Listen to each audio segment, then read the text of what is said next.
Hey, everybody. Hi, welcome. There's our guest. Right, this way. Whoop. Oh, hello. I know it's really hard. It's You opposite. just put both your arms out and you can hug us both. You're good. Duh. Let me turn this volume up. 1 minute until showtime. 1 minute. Oh, you know what I got to do over here? I got to put my comments up over here so I see who comes in. Do you? There we go. All right, we got one ticker going, one thing going. Yeah. So we got to work on shortening your bio because It is a long bio, but you can shorten it as much as you want to. Just say, "Hey, this is Eddie. He's good." You know? Yeah. No, this is so much information, and it is too much. Yeah. I apologize about that. I should have gotten you a shorter one. That's all right. Next time. Yeah. For the next book. For the next book. Yes. Hi, Yes. June. All right. Well, we got 30 seconds. 30 seconds. How was your day, Eddie? Oops, wrong person. Hi, Dave. Your show will go live in 5 seconds. 4, 3, 2, 1. Blog Talk Radio. Good evening, everybody. I am Gina B here with Mama D. You're in the Fox Den, and we are live from 8 to 10 p.m. every Thursday in dtmwickedradio.com. And our guest tonight, this man sitting in the middle, Eddie. Hi, everybody. I am going to sit back, get comfortable. I'm going to be talking for a little bit here because I'm going to read his bio. And let me show you the bio. So get comfortable. Rub it in a little bit. And I'm even going to do this. Put on the bed. Here you go. There we go. Okay, so an expert who leads by example, Eddie Rodriguez successfully helps people overcome obstacles. Throughout his life, Eddie faced overwhelming challenges, and he met each one head on and came out the victor. Every challenge arrived with a unique circumstance. Eddie was a drug addict and an alcoholic.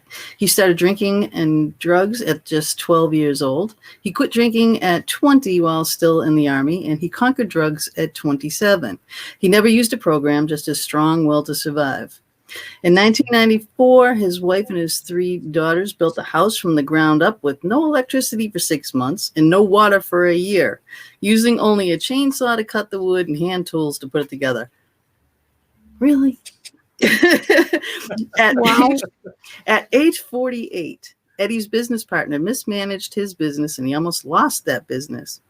His oldest daughter passed away and he suffered a cerebral hemorrhage, all in a 9-month period. Afterwards, he fell into a depression. He turned to the smile and laughter to heal himself from that depression.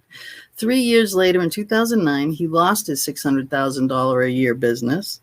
And in the next 14 years, he would experience a widowmaker, that's a 100% clog in the artery, going to your heart, colon cancer, and surgery. MRSA was a result from surgery, gastritis, pancreatitis, a swollen gallbladder, a swollen pancreas, all at the same time, pneumonia. It sounds like a bad country song. Just play it backwards. It turns good. and then stage 4 colon cancer diagnosis. It metastasized to his lung, a blood clot in that same lung, many stays in the hospital, and so much more. In the same 14-year period, Eddie became an international best-selling author, speaker, and trainer in overcoming challenges. That's a good thing to do at this point. That's right. He wrote 2 books, co-wrote 3 more books, and was written about in 2 other books. Eddie hosted many events, appeared on national television, has been a guest on many radio shows, now with us in the Fox Den, written about in newspapers, magazines, blogs, and more. Eddie also walked 2,000 miles from Florida to New York with $200 in his pocket and no plan where he would eat and sleep each day. And then he wrote a book about it, and that's the one we're going to be talking about tonight. He hosted an event named Happiness in the Park, and the Miami Dolphins hosted his event named Smile and Wave America Day 2 times during home NFL games in Hard Rock Stadium. Eddie is a diverse speaker, trainer, radio, and TV guest. Eddie will light up your life in your show, event, interview with his excitement and lust for life. Eddie never gives up. He never surrenders. His attitude is contagious, and he opens up the happiness, creative intelligence in all of us. That's a long one. That's a long one. That's a long one. It is short, yet just like a lot. just by like 3 paragraphs, you know. Yeah. But both I have to say now, Darlene and I this week we had 2 shows, and we had to do 2 different books. But basically, both shows were about being happy and joyful and everything, you know. So we had a happy joy coach, and now we have you, you know, smile and wave across America and everything. So it's a happy week. That's awesome. Yeah, which is great. But we both read your book yesterday. Yeah, and we were like, yesterday. I took notes. Yeah, she took a whole bunch of notes. We both loved the book. Honored. Yes, we did. We both loved the book. The book was awesome. And so, Mama, do you want to start with the first question for Eddie? Okay, now that I got this, here we go. First question: what is the message you want to convey to our listeners? Well, I want to convey the message of hope, happiness, joy, smiling, and never give up, never surrender. You know, I want people to understand that no matter what happens in your life, you can be happy. You're allowed to be happy. You have permission. So you can't let the outside forces force you to do things inside of yourself. Find what's inside, bring it out, share it. And if you learn something great, teach it to other people. It's going to ingrain it inside of yourself. Agreed. Yeah. Now, before we like really keep going, like, you know, with all these kind of formal like questions, Mama D and I were wondering because and it's kind of a hard subject, I'm sure, for you, but your daughter, with her accident, she had the moped accident, and she was away, and she was in the service as well as you were in the service. She was in the service, or her husband was. Yes. Okay. So she was away when all this happened. So on top of everything, but you never did mention her name, and we wanted to say prayers for her, and we just want to know. Saltos Gonzalez. Sorry, what was the first name? Lisbeth. Like Elizabeth, but Lisbeth. You know, no E and an S. So Lisbeth. Nice. How beautiful is that? Yeah, we wanted to say some prayers for her. So please do. Yeah, thank you. My gosh, she was so amazing. There still is amazing. And you know, she set the example for me. You know, whenever tragedy happens or something happens in your life and it looks like, you know, the universe has given you a really ugly package, inside of that package, if you go and look, you're going to find some beauty. And the gift that she left to me was the smile, to be able to go out and share the smile. So she passed on the smile to me, and I pass on the smile to other people. So it's just, you know, there's beautiful things that can come out of what people call tragedies, but you have to really be prepared to look inside and find the positives. Right. Yeah.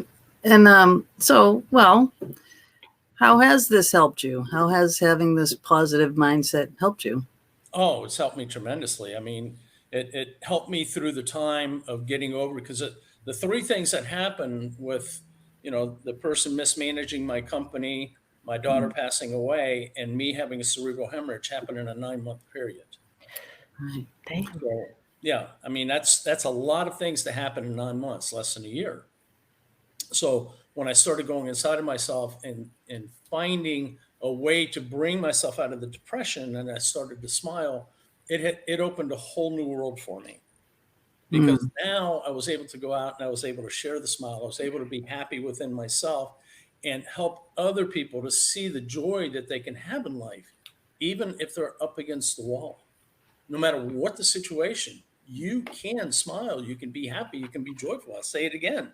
It is just a thing that's within inside of you, and it's your choice as to how you handle the things that happen in life. Right now, there's a lot of things going on. There's a lot of people out there that are like, oh my gosh, the coronavirus. Well, I say throw away the beer. You know? I actually like it. I tried it for the first time Yeah, over the Christmas holidays. It's not drinking bad. Corona. I'm kidding there, but the thing about it is that how many people are on this planet? Like 7 billion people. Right. So the chances of you contracting this, I'm not saying that you won't, but what I'm saying is that the chances of that happening are very slim. Right. And so what you focus on is what can you do today to be happier, to be more joyful, to open up your happiness intelligence. Okay. It's a beautiful thing and a beautiful place that we live. But if we're focused in on everything that the news says, everything that is happening out there, then we begin to worry and we begin to deteriorate our lives instead of growing it. Very true. So, don't let the weeds grow. Leave those gardens.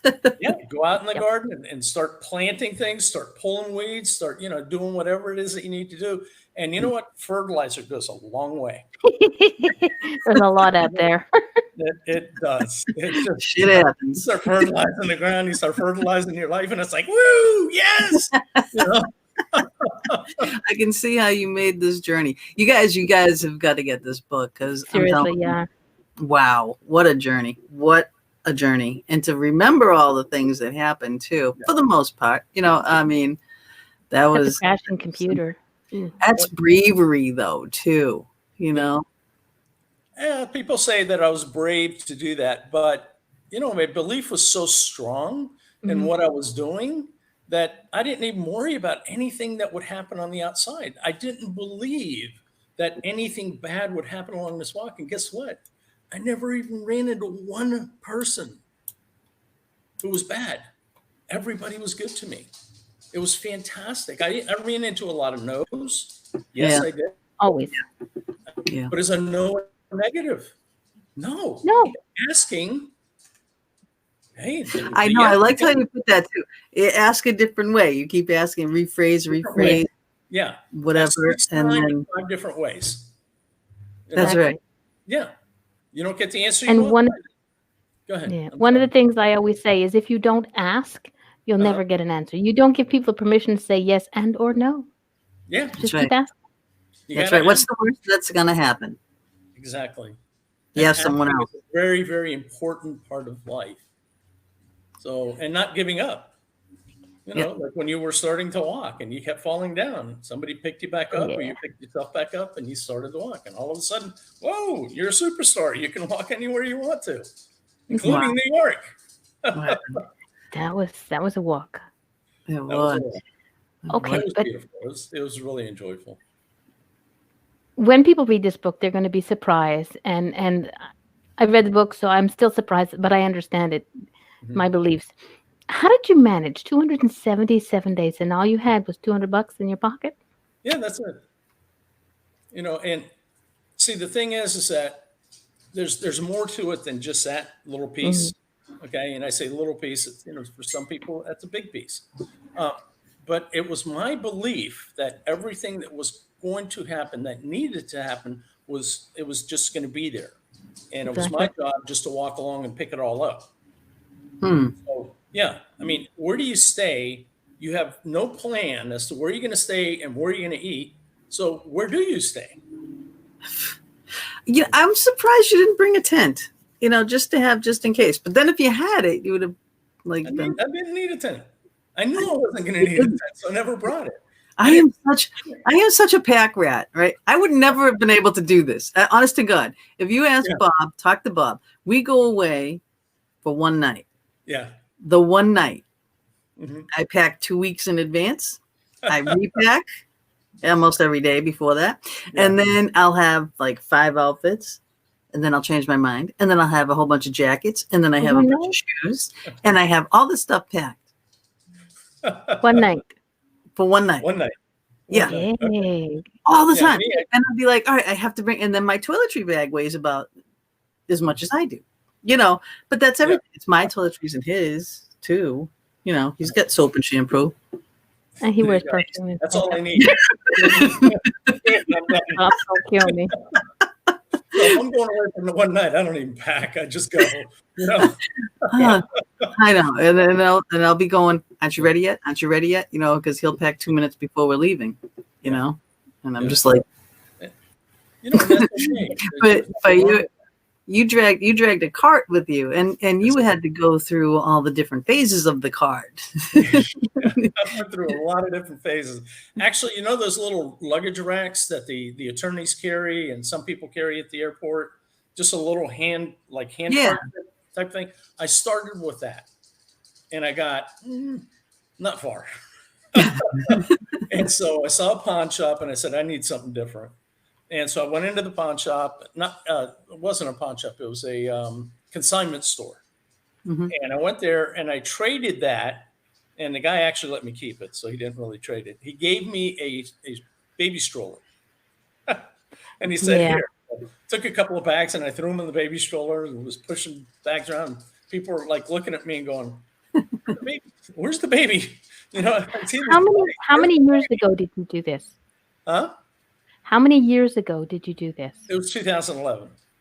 Okay. So there's some pretty solid strollers around, but some tells me that they're not going to go 277 days on the road. I know. Yeah. Was it like those little, you know, the small ones, the little fold-up ones, or was it a big one? Or? It was what is it? They call them a gecko, or the one that starts with a G. You can fold it up. Oh, the guy is a Geico. No, Geico's the insurance. Geico is the insurance. We are not promoting insurance. No, it was bigger than the lizard. Yeah. Okay. You fit a whole bunch of them inside of it, you know. And then I get the cart, and originally it was like from a place that rebuilt Home Depot carts, and you know the flat carts that you drag around Home Depot. They gave me one of those, very nice of them.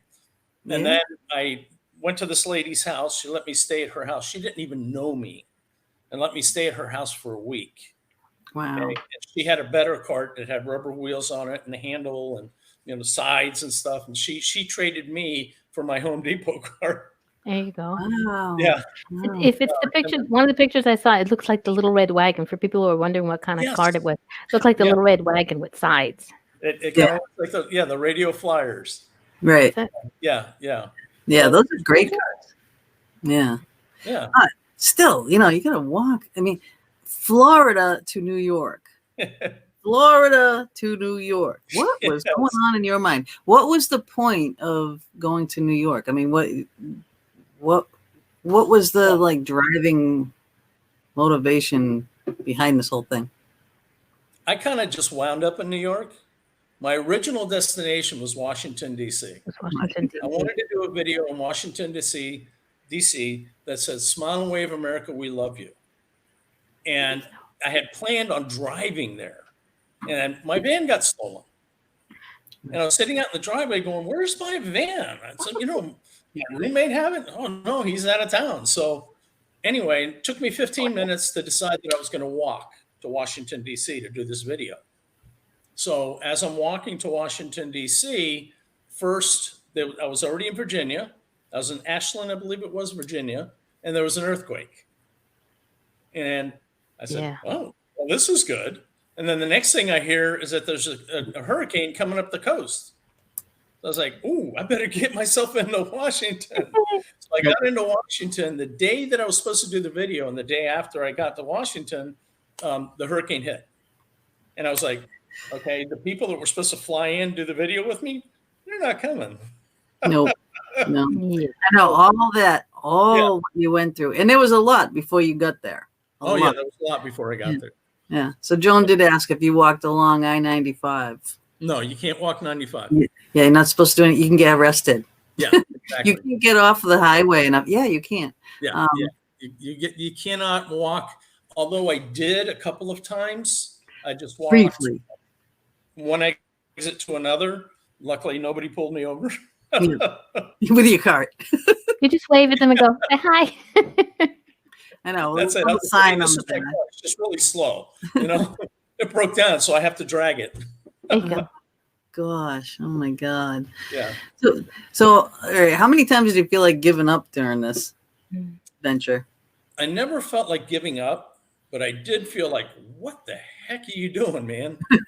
You know, and here's the beauty of this is I would start thinking, why are you doing this? Are you freaking nuts? And I'd say, yes, I am. Okay, so never mind. Bad question. But somebody would call me and say, Eddie, man, you're inspiring me so much by doing this walk, by, you know, all the things that you're doing and the way that you're showing us that you can do things without planning, without, you know, and I was like, wow. And so as soon as I started to think, why? Something happened to lift me up and keep me going. So, right. So again, Joan, same person asking the question. Did he hitchhike ever? And she laughs, right? I did hitchhike one time. Yeah, I did hitchhike one time, and they picked me up and they took me down the road because of the fact that I could not cross this one section. There was a lot of cops in the area. It was a very bad area. And I talked to the cops and I said, listen, I am walking this way. And this was after I got out of DC. Right. Okay? And I said, I have to cross this area. It's the only way that I have to get to Annapolis, which is where my next hotel was in Annapolis. And because I set up hotels as I was walking every single day. Hotels as I'm walking down the road, to hear traffic and stuff, and I'm talking to them. But anyway, I said, I've got to get over there. Is there a train I can catch? How can I get over there? And they said, well, you can't. I said, what do you mean? They said, you can't get there from here. So I'm like, okay, great. This is absolutely beautiful. I cannot get over this bridge without a ride. And so I had to ask people, and I had to get a ride across the bridge. The cops told me that if they saw me, you know, walking, because it was an expressway, that part of it was an expressway, they said, we will arrest you. And they also told me, they said, as long as they bring you to Annapolis, we're good. yeah, once I get there, I'm fine. Yeah. Just getting there. But they also told me, they said, you don't want to be caught in this neighborhood at night. Because you'll be a statistic. I don't really want to be a statistic. I don't have that going on. So that's where the young man in the convenience store helped you out. Yes. Very good memory. And Joan was saying, Joan was saying, a female by herself would never walk there alone. Good for him. No, we were saying this earlier before the show started. We were like, yeah, no, we would not be able to do this. But, you know, a man, I mean, I hate to be sexist and all that kind of stuff. But, you know, in this case, it's, Unless we, of course, I couldn't even, that even work. Forget about it. Forget about it. Before we go on with the how many women have done this? Well, there are women out there that have done this. There was one that just got through walking. I can't remember where she walked to, but she just got through walking. She was on the road for, I don't know, 6-7 months, something like that. There was another woman who walked from California to Annapolis. Wow. Okay. I can't walk my driveway and back. What's that? I can't walk down my driveway and back. Hey, at the time that I started, I didn't like walking to the mailbox and back. So I really wasn't a walker. I hear a walker. I hear a walker coming up my steps. If your mission is big enough, you're going to find a way to do it, no matter what. And when my van got stolen, I got the van back a couple of weeks later. But it was like, who's going to listen to a man who drives to Washington, D.C. to do a video that says, "Smile and wave, America, we love you"? But listening to a man who walked there, totally different animal. So when I got the van back, gave it to my roommate. Your roommate, I wanted to shoot him right in the face. I did. I'm not kidding. Get the book, find out all about the roommate, you know, but man, you know, here you are. All right, you're looking forward. You got all these plans. You're starting out on your venture. And what do you have to do? You have to go home because your roommate is a major boat nut. You know, but to his defense, Okay, because you always find something positive within. Okay, in his defense, he was up against the wall. He was scared, and so a lot of people, they react in negative ways because they feel scared, upset. They don't know what's going on. They don't know what's going to happen next, and so their mind starts to turn. And the only thing that comes up is, oh my gosh, I don't know what to do. Yeah. So I'm going to grab whatever I can from wherever I can grab it. Is it the right thing to do? Gina still want to kill him. Yeah. Because I don't know. Maybe. I mean, were you born in Florida? Yes, Miami. I think. I'm sorry. Maybe. Let me take that back. I apologize. My bad. I was born in Wiesbaden, Germany. I came to Miami when I was 3, so I might as well say I was born in Miami. Oh yeah. All right. Yeah. I was born in Worcester, Worcester, Massachusetts, right? And we are massholes. And you do anything like that to us, we're gonna kill you. With a smile. I don't want to do anything like that. So. In other words, everybody, do not tick off Gina B. With a smile. You gotta smile.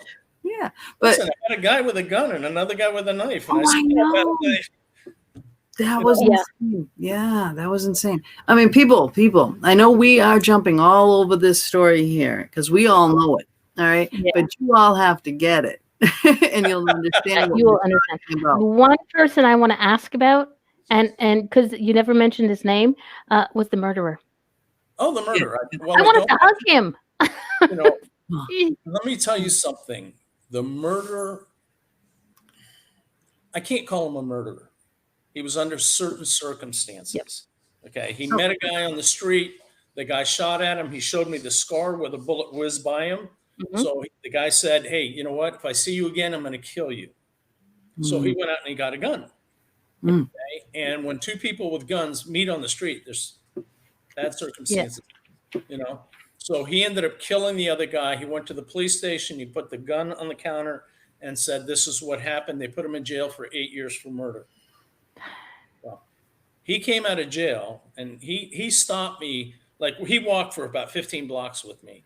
And at the end of the walk, I was going to a fire station to say thank you to the firemen, which I did all the way along the way.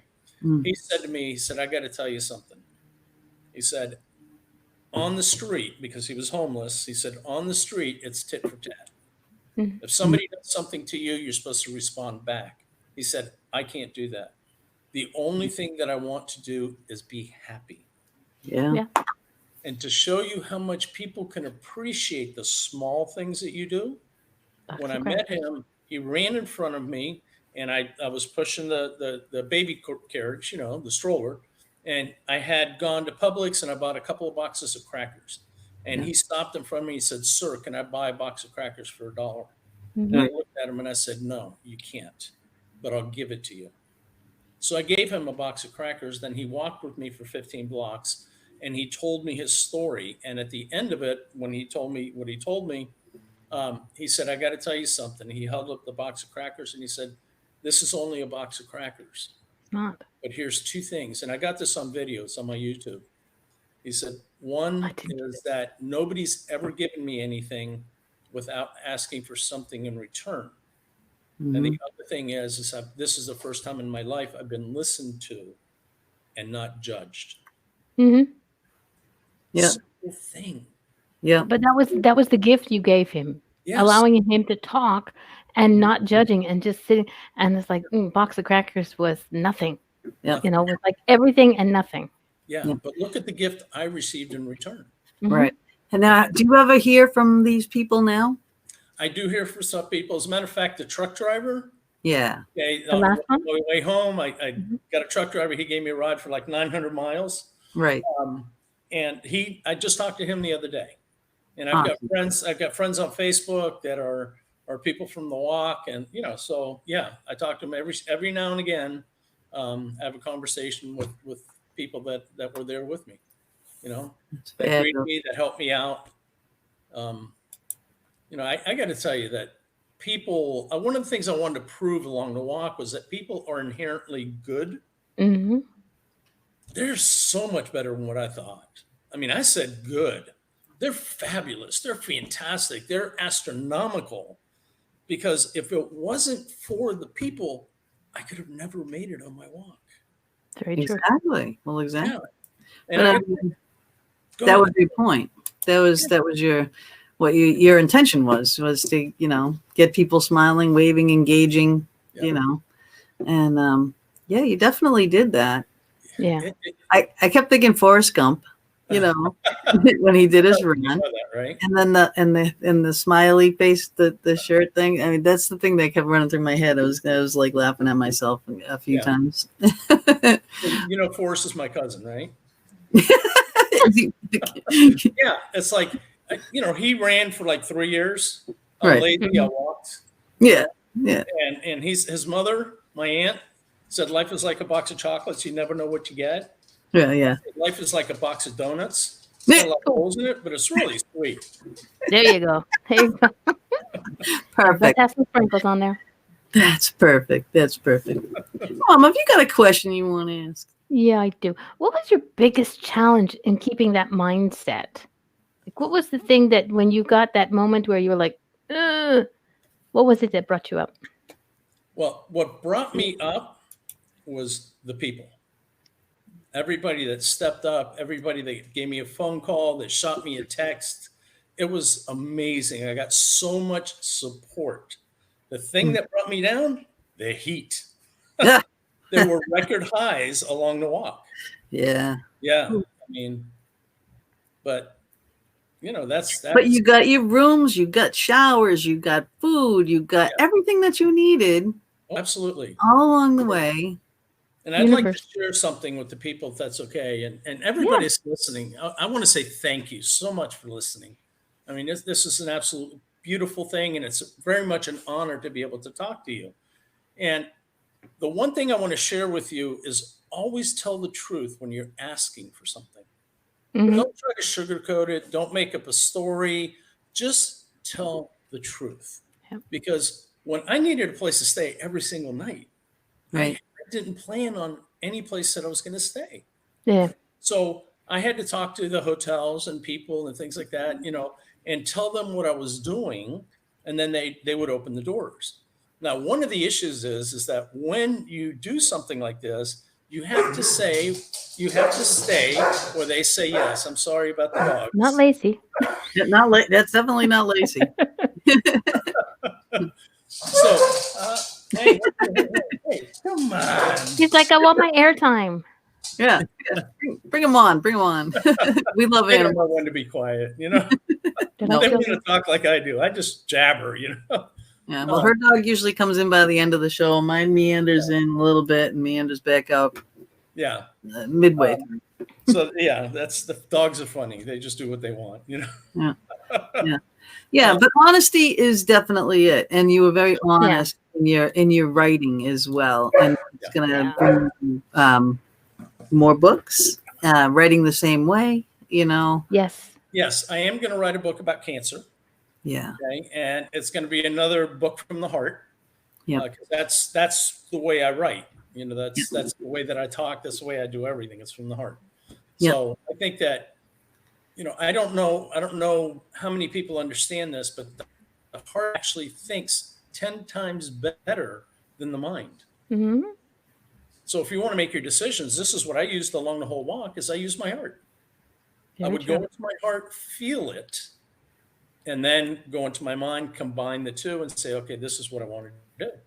And your intuition, things like that.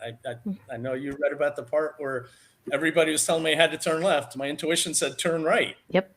Right. And oh my gosh, such amazing things happened when I turned right.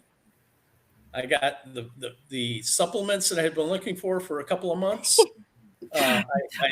Please the women's vitamins. That story. Please tell that story because that's hilarious. I was dying. Okay. I think it was Highway 60. I had to go down Highway 60. And I asked the guard at a place that I had just come from, I said, how do you get to Highway 60? He said, you go to the stop sign, you make a left. And I said, okay. Now my intuition kept saying, turn right, turn right, turn right.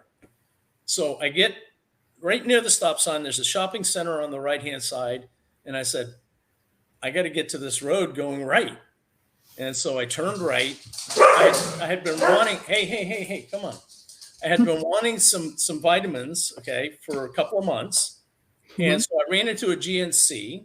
I talked to the lady, told her what I was doing and that I had been looking for vitamins.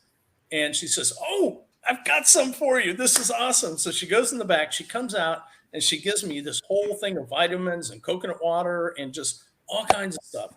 And the vitamins that she gave me were for women.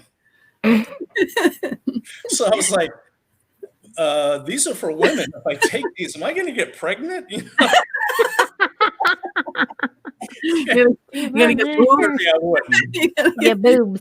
Yeah, moobs. Oh, Man boobs and moobs. Oh, yeah. I mean, that was hilarious. But it's funny because when I got out of there, I said, okay, now I turn left. No. My intuition said, keep going right. So I went through the parking lot and I saw a policeman. Yeah. And I flagged him down and I said, hey, listen, you know, how do you get to Highway 60 going right? And he said, you don't. He was on the phone. And, you know, as I was walking up, I heard him say something. What was that? He's dragging a cart and I don't know what's in it. So I thought, okay, I'm going to get searched here. There you go. Yep. But not anyway, dead bodies. what's that? Said not dead bodies. No, not dead body. No. He was wondering what was in my cart. So he turned out he was talking to his wife and he tells his wife, you know, what's going on. And he says, my wife wants to know why you're walking. And so I told him, I'm walking for happiness awareness. And then he puts the phone down and he says, my wife says that we should bring you home, give you a place to sleep, okay, and take you wherever you need to go tomorrow morning. I was like, really? Listen to the wife. Like, yeah. Go to the Target, park over there. My wife will come out and meet you. So I went over there. 20 minutes later, he comes driving up and he asked me for my ID and he calls me in. Now, why he didn't do that before, I have no idea. Yeah, right. So he called me in. I was talking to some other people in the parking lot. We were having a good time. And then he gets out of his car. His face is like very stern and serious. Oh, yeah. They play games. The cop face. The cop face. Puts his hand on his pistol. And I'm like, does he know something I don't know? Did he put something in my cart? Yeah. You know, and he walks up and he hands me my license and he says, see you at home. He starts laughing and he walks away. And we had such a good time at his house. And, you know, his wife, his daughters made me an honorary tiger because, you know, they were in this club as the Tigers. You know, they were cheerleaders and they were Tigers. And they made me a little pin to put on and made me an honorary tiger. And we laughed and played all night. Yeah. So it was a blast. What a treat. Mm-hmm. Absolutely. It's amazing. It's just amazing. All the stories and all the people and how, you know, the hospitality. It's like chivalry is not dead. How much of the $200 did you have left when you finished? Asks Dave. How much of the $200? Let's see. All of it. Yeah. And more. Right? And more.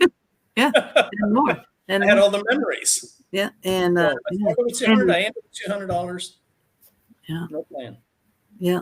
And to, you know, like some of the questions that, you know, were asked like in the book and stuff, did you like you went to a lot of these restaurants, the managers or the people in the restaurants listening to your story, they would pitch in, they would get you food, they would pay for your meals and whatnot too. Right. And you'd say, well, let me give you something and be like, no, you know. So that backing was great. And you always loved to tip. There was always a tip. So it's not, you know. Yeah, I left 20% everywhere that I went. Yeah. You know, and it's weird. How do you do that? Right. People would just press money into my hands. I wouldn't ask them for money. They would just press money into my hands. And they would give me, come here, Simba. Yeah, like that the older couple, the one that gave you the $100 plus the meal and everything else. I mean, it's just like, wow, you know. That was crazy. Right there in Jupiter. So it wasn't far from home that happened. That was my first experience. And that kind of showed me just how much, excuse me, one moment. I'm sorry. Yeah, that's okay. But come on, Jupiter. His hard time though, you know, I mean, you got to figure you're going up. Florida's a big state. You know, by the time you get all the way through Florida, and the heat wave. you know. Yeah, well, you consider I'm a Canadian, so I don't know. I know. So you don't. Yeah, she's way up north, and I'm from I'm in Massachusetts. the ice. I like the more colder. Like we're not used to that heat, And now I live in Pennsylvania. It's warm here. I don't like heat. I melt. I It really. just can be sit still. brutal. It can be brutal. The heat, like I said, there was record highs all the way up and down when I was walking. It was funny because every day I'd look at the news and it'd be like, wow. I know because Yeah. we had a Paracon, right? Me and Bob had a Paracon last year, and the heat index was like, God, 117 out. And at one point, one of the things that you said was the heat index was 117. And I'm going, oh my God, you're out lugging this cart in the elements, not, there's like, it's just relentless. And we billion tents set up. We had so many trucks come in pumping air conditioning because this was an outside event, pumping air conditioning in as best we could for all our vendors, moving tables around. I thought I was going to die. I don't think I still haven't recovered. And this was last year, but it was just so damn hot. And this just no way. I don't understand how you did not just, heat stroke, heat exhaustion, heart attack. I'd be a toast. Here's the funny thing is that there was times when I felt like my heart was racing, my chest hurt, and I would attribute it to everything. Like, oh, I ate Burger King, I ate McDonald's, I ate really bad, I didn't sleep enough last night, and I blamed everything but the health. Yeah. Mm-hmm. And the funny thing is that I found out while I was on my walk that I had 100% clog in an artery going to my heart. And my heart grew its own bypass. Ooh, nice. That's why my chest was hurting. Was because there wasn't enough blood that was getting through, but my body was recreating itself. It figured out a way around the bad spot. Huh. That's pretty amazing. That's a miracle in itself, right there. Yeah, there's so many miracles. I mean, life is full. I mean, chock full of miracles. If you just open your eyes and you look at it and accept it for what it is. Right. See, now that's the thing too. You could be a defeatist, and I had a rough life. I was a, crazy, wild teenager. I was always in trouble. Drugs, alcohol, all that kind of stuff out on my own. I ran away from home. I was heading to Florida, from Massachusetts. I got past New York. I went through the tunnel. I got arrested after that because I was on the highway. Oh, wow. Okay. And you're not supposed to be on the highway. So you learn. No, you can't do that. You can't do that. Can't do that. Well, you don't know that when you're 15 years old, and I was fearless then. But, there was just like a lot of things happened, and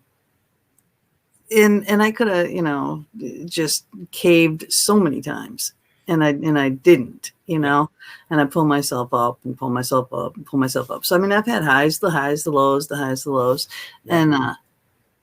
and a lot of people I meet, and I too, drugs, alcohol. I did do programs. I did meet some people, a couple of people in particular saved my life. I was in a real bad point. At one point I got to that point where I could give up, I was just like this, and they kept pushing God on me. I'm like, if there was a God, then he'd shut my mind off. Well, damn straight he did. An iron curtain came down over me, and I was like pitch black with my eyes open for about 2 minutes, and then I was like, oh good, now I'm going crazy, yay. Right? And I was told, no, you got love tap from God, and again, long story short, right, a lot of people saved my life. But in that program, oh my God, you hear the stories of the things that they've gone through, a lot like your story, with health issues, with, losses of children is just the worst, let alone the loss of a spouse and, and your parents and whatever. But, that black cloud that follows you. Right. And everybody will choose to wallow in that as opposed and mope and whine, and want sympathy as opposed to, pull yourself up and do something about it, Yeah, and that's what you got to do. And look at you now. All right. Okay. And I'm sure both of you have an amazing story. And oh God, I could write novels. They're doing things for the world that other people can't do. Or don't. Yeah. Talk. It's a good thing that y'all know me now and not back then. I know. Oh my God. I really could write novels. It was just crazy. You know, things have gone through. I was a pool player, you know, hustler. She's a pool star. That's how I made.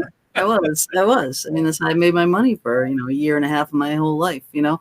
But if you didn't pay me, I'd crack that pool stick over your head and wouldn't even think twice about it. You know, it's like that's it's like a complete 180. You know, I didn't even know that person. You know, but hey, I did it. You know what I mean? That was my life. That's what carved me out to be what I am today. You know, things that happened to you carved you. Things that happened to you, Mama, carved you. And you guys listening, what happened to you carved you. But don't let it defeat you. And this guy here, look what he did. Look at all you lost, everything. I mean, you losing your business, and I mean, you know, the thing is that I only did what anybody can do. I just did it. It's such a good example. Mm-hmm. You know, it's because I'm just like any other person. I'm no different than anybody out there that's listening right now, or, you know, and you know, TV personalities, it doesn't matter. We're all the same. It's just in the decisions that we make. What are we going to do with it? I knew at that time I could not be an asset to society. You know, my cerebral hemorrhage just wiped out my brain. What can I do? I couldn't work very well. I couldn't do things that well. So I decided, you know what? The one thing I can do is smile. And I can go out and make a difference in people's lives. So that's great. That sounds good to me. Let's go do it. And it's so inexpensive. It is inexpensive. No, it's just a smile. You know, and here's the funny thing is that, you know, people are like, God, it had to be rough out on the road. And I got to tell you, yeah, it was rough on the road. I mean, because you don't have any money, you have to stay where they say yes. Mm-hmm. So I had to stay in like Lowe's hotels. Mm-hmm. I had to stay in Marriott's. I had to stay in Hilton's. I had to stay at Blue Green Properties. I had to stay in these places that were like 4 and 5 star, 3 star, you know, Hollywood, what is that? Holiday Inn Express. Wow.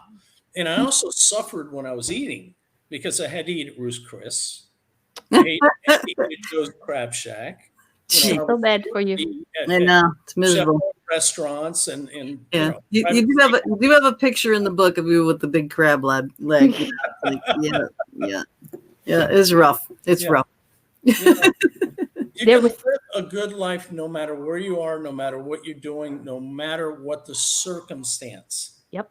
If you just focus yourself and you go out and you do things right. Mm-hmm. Yeah, and honest, and be honest. Be honest. Yeah. Be absolutely honest. If you have something that's going on in your life and you want to change it, go find somebody else who has that same thing going on in their life. Go help them. Yeah. And that's going to show you exactly what it is that you need to help yourself. Yeah. Yeah. Joan wants to know, did he lose weight walking all day? Wow. Yeah. Yes, I did. I lost 49 pounds. Show. I found him. Do you want him back? No, thank you. We will give it back to you. Not a problem. Yeah. And I did gain some of it back. I got to tell you, I did later on through the years. But here's another funny tidbit that, you know, some people may not find so funny. I am grateful to cancer because cancer helped me to cure my diabetes. It also helped me to lose more weight. It also helped to focus me better. And it helped in so many different areas of my life, things that I would never have done had I not been diagnosed with stage 4 colon cancer. Right, so right. I have to say thank you, cancer. Exactly. Yeah, but it's still a battle. It's still a battle. Well, see, it's a dance. It's not a battle. It's a dance. You dance with these things. It depends on who's leading. What's that? It all depends on who's leading. Yes, but you be the leader. Okay, I'm not going to say that in any way, shape, or form, cancer or any other type of disease is a good thing. No. But I will say that you can get better. You can get through it better if you have a positive mind, positive attitude. It will extend your time on this earth, and it will make you happier during this period. than it will to focus in on, oh my gosh, this is what I have. This is going to kill me. I mean, I went from 2014 till now without doing any chemo, without doing any radiation, without doing anything. Mm-hmm. Now, in the past 3 months, okay, it doubled in size. So I figured, you know what? Maybe it's time to do something different.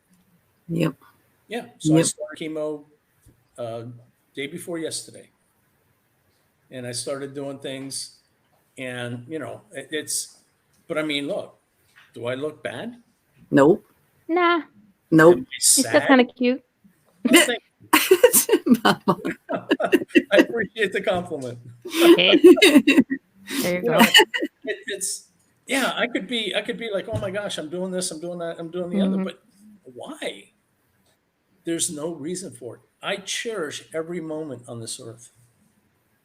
And the one thing you cannot get back is time. That's true. So if you take your time, do it right, and be happy no matter what's going on, that's pretty good. Exactly. You find a smile in every cloud. Find a smile in every cloud. I mean, one of the things that when I went into the hospital, I've been in and out of the hospital several times, and the doctors and nurses love to come into my room. Sure. They knew they could always get a smile, and there would always be a joke, whether they be bad jokes or good jokes. Bad jokes are the best. Mostly bad ones, yes. She looks innocent. What's that? She looks innocent. But the thing is, I do the same thing where I work. Yeah. I work at a convenience store. So when customers come in and as much stuff as they have on their mind, I want to make sure that when they leave with a smile. So I can be a total ass. I shouldn't say the word, but I can act like a total buffoon, but I make sure that they leave smiling. And I don't care who you are, and that's the thing is you have to focus you have to find the good. You have to find the smile in every cloud. Because if you can't, then you're like, but I don't like to, I like to stay up here. Something you created along your way, the emergency laughter bank. I love that bank. I built one up a long time ago. Never had a name for it. Now I do. Yeah. We can, Did you do the thing? Huh? Did you do the thing when you were reading it? Did you grab your knee and Absolutely. You gotta do the thing. This is the only way to get in the bank. So you create an anchor, and what they're talking about here is banking laughter for later use. And this really works, folks. It really works. Laughter can heal just about anything. It healed me from my cerebral hemorrhage, okay? And I use it now. And the funny thing is that I learned along my walk, there was certain things that happened, and if I started laughing about it, it got so much better, and people and things showed up in 5 minutes because it brings your spirit up. So do you mind if I demonstrate? No, go ahead. Okay. So here's what you do is you start thinking about things that make you happy, that make you joyful, that make you laugh and smile and play. And you start doing this.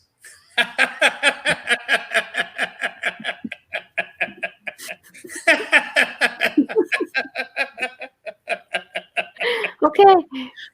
It's contagious. And as you do that, you put your finger, one of your fingers together, okay, and you hold that and you create an anchor.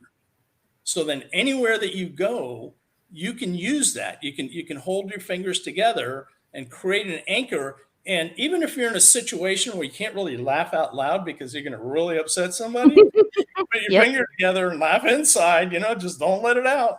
And it makes you feel better, makes you feel calmer. It works. I mean, I have used this so many times. And it's funny because I've had people look at me and are you nuts? Yes, thank you. Like, yeah. Yes, thank you. Is that a serious question or a statement of fact? So, yeah, that's it's all good. Laughter is the best medicine that there is out there, and I put the smile right there with it. Really. Yeah. My late husband used to wear a shirt, and it was like one of his favorite shirts, and it was just it said the words, and it just had a little line, kind of like the Amazon smile, right? Yeah. It's smile. It's the universal language. Yes, it is. And so everybody understands that. If you come up with someone like, they're going to be like, if they don't speak your language, you come up with a smile and you're going to get one in return. Laughter, same thing. It's contagious. It is. It is. On the back of my van, I don't know if you ever went to my website and you saw the back of my van, it says, "Your smile is contagious. Please spread it everywhere." Yep. So it's got a big old smiley face on it. It's actually got my logo, which is, like a heart with people hugging it. So, yeah. Like the earth. Get the book. Where can they get the book? They can get it on Amazon, or they can go to my website. That's it right there, thesmilingwayproject.com. I sell it there. And, please go get the book. I would love to get feedback from you on how you liked it and if it did anything for you. I can't speak about how the book is because I wrote the book. We can. Huh? But we can. Yes, you can. You can speak all you want. And I love the things that you've said about it, that you've told me. That's absolutely beautiful. And some of the reviews that I've had on Amazon are just phenomenal. Yeah, I have to get on there and do my my review because I haven't done it yet, but I certainly will because I always do. But I had to write a little thing too for someone asked me to put something in her book, so I wrote 2 pages for that after I get done reading your thing and then setting up the show. And it's just been like, it's been a crazy week. 2 shows, two shows in 1 week. It's been a week. Well, it's been a week for you with the chemo now. So now you still, even though starting the chemo, you're still not being a defeatist. You're like, okay, it's just a different approach. And that's all. Yeah, and you got to shrink that thing, and then it's going to be gone. It's going to be like a textbook case, like my brother, twice brain tumor right here. There you go. Yeah, I remember you telling me that story, and that's an absolutely amazing story. Yeah, we had brain tumors twice in the same place and defeated it. Yep. And he did chemo as well. Yep. Yeah, yeah. The first time he had radiated BBs that they put in. It was a big test thing, But he was a perfect candidate, because if they said to eat 5 carrots, 3 pieces of celery, and an orange, that's what he was eating, and he wasn't eating anything else. But he's like, let's go to Burger King. No. I'm eating my 3 carrots, Gotta do this. So he was the perfect textbook, and that's beautiful. I hope he writes a book. He should. He should. They should. He has a sister who should poke him. Yeah. Right? I think I'm going to poke him tonight. Poke. See, Eddie said, write a book, and I agree. Write a book. I'll help you. There you go. I'll end up writing the whole thing. I wasn't going to write a book. Yeah. But you did construction too. And now, did you get back into that at all? What? Doing construction type work? Yes. Mm-hmm. After your tools and everything, I got back into doing handyman thing and things like that. I'm converting into being an inspirational speaker now. Yeah. And getting on beautiful radio shows like yours. Oh, thank you. That's in my heart, And the amazing thing about it is that you're both such excellent hosts. So it really makes it an honor to me. Thank you. So it's beautiful. It really is. You don't know us very well. Amazing people like yourself. And I get to talk to amazing people like the people that are listening. And although I don't get responses back from them, I feel like I'm still talking to them. Oh no, we got responses over here. Oh yeah. Yeah. I don't see them on this side. Yeah, you can watch them later, when you see them. If you go in, you can talk to these people that are watching on Facebook, and then they share, stats, people sharing on stats going around, and you'll get comments even later on. People thank you, everybody. Today, and the people that are listening on DTM as opposed to the Facebook. So I'm sure. And somebody puts it out on a just the audio version of it, so that it goes to Apple Podcasts, Spreaker, all kinds of different other places. So nice. So we're getting you out there. Yeah. I want to put it on my website and, share it out on my social media and everything. Absolutely. Absolutely. Yeah. Because once Mama D does the tech stuff and excuse me, we need to tech-ish, talk. Tech-ish. Tech-ish stuff. Message me and I'll give you everything I know. There you go. And you do the books and all that. So, well, I think it's wonderful. It's how one of the things I want to say to people is how you put yourself out there is how you're going to be received and how you're going to be treated. So if you want to be treated in a certain way, if you want to be received in a certain way, make sure that you go out there and you do the things that are going to have you, like for me, I like people to smile, to be happy, to wave at me. Yep. And it's funny because I go to networking events. People see me in the parking lot. It's across the parking lot. And they're going, Eddie, smile and wave. See, that's perfect. Yeah. And then there's other people in the parking lot and they look like, what the heck is going on here? Yeah. For me, it would be the day, I would have to, it would be the mood, the day, what's happening during that day,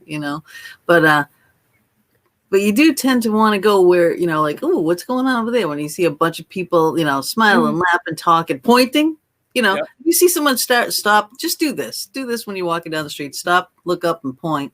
And everybody's going to look up. Be like, what? The sky is falling. Are there aliens? Well, knowing us, yeah. Yeah. You want to do a little experiment? Yeah.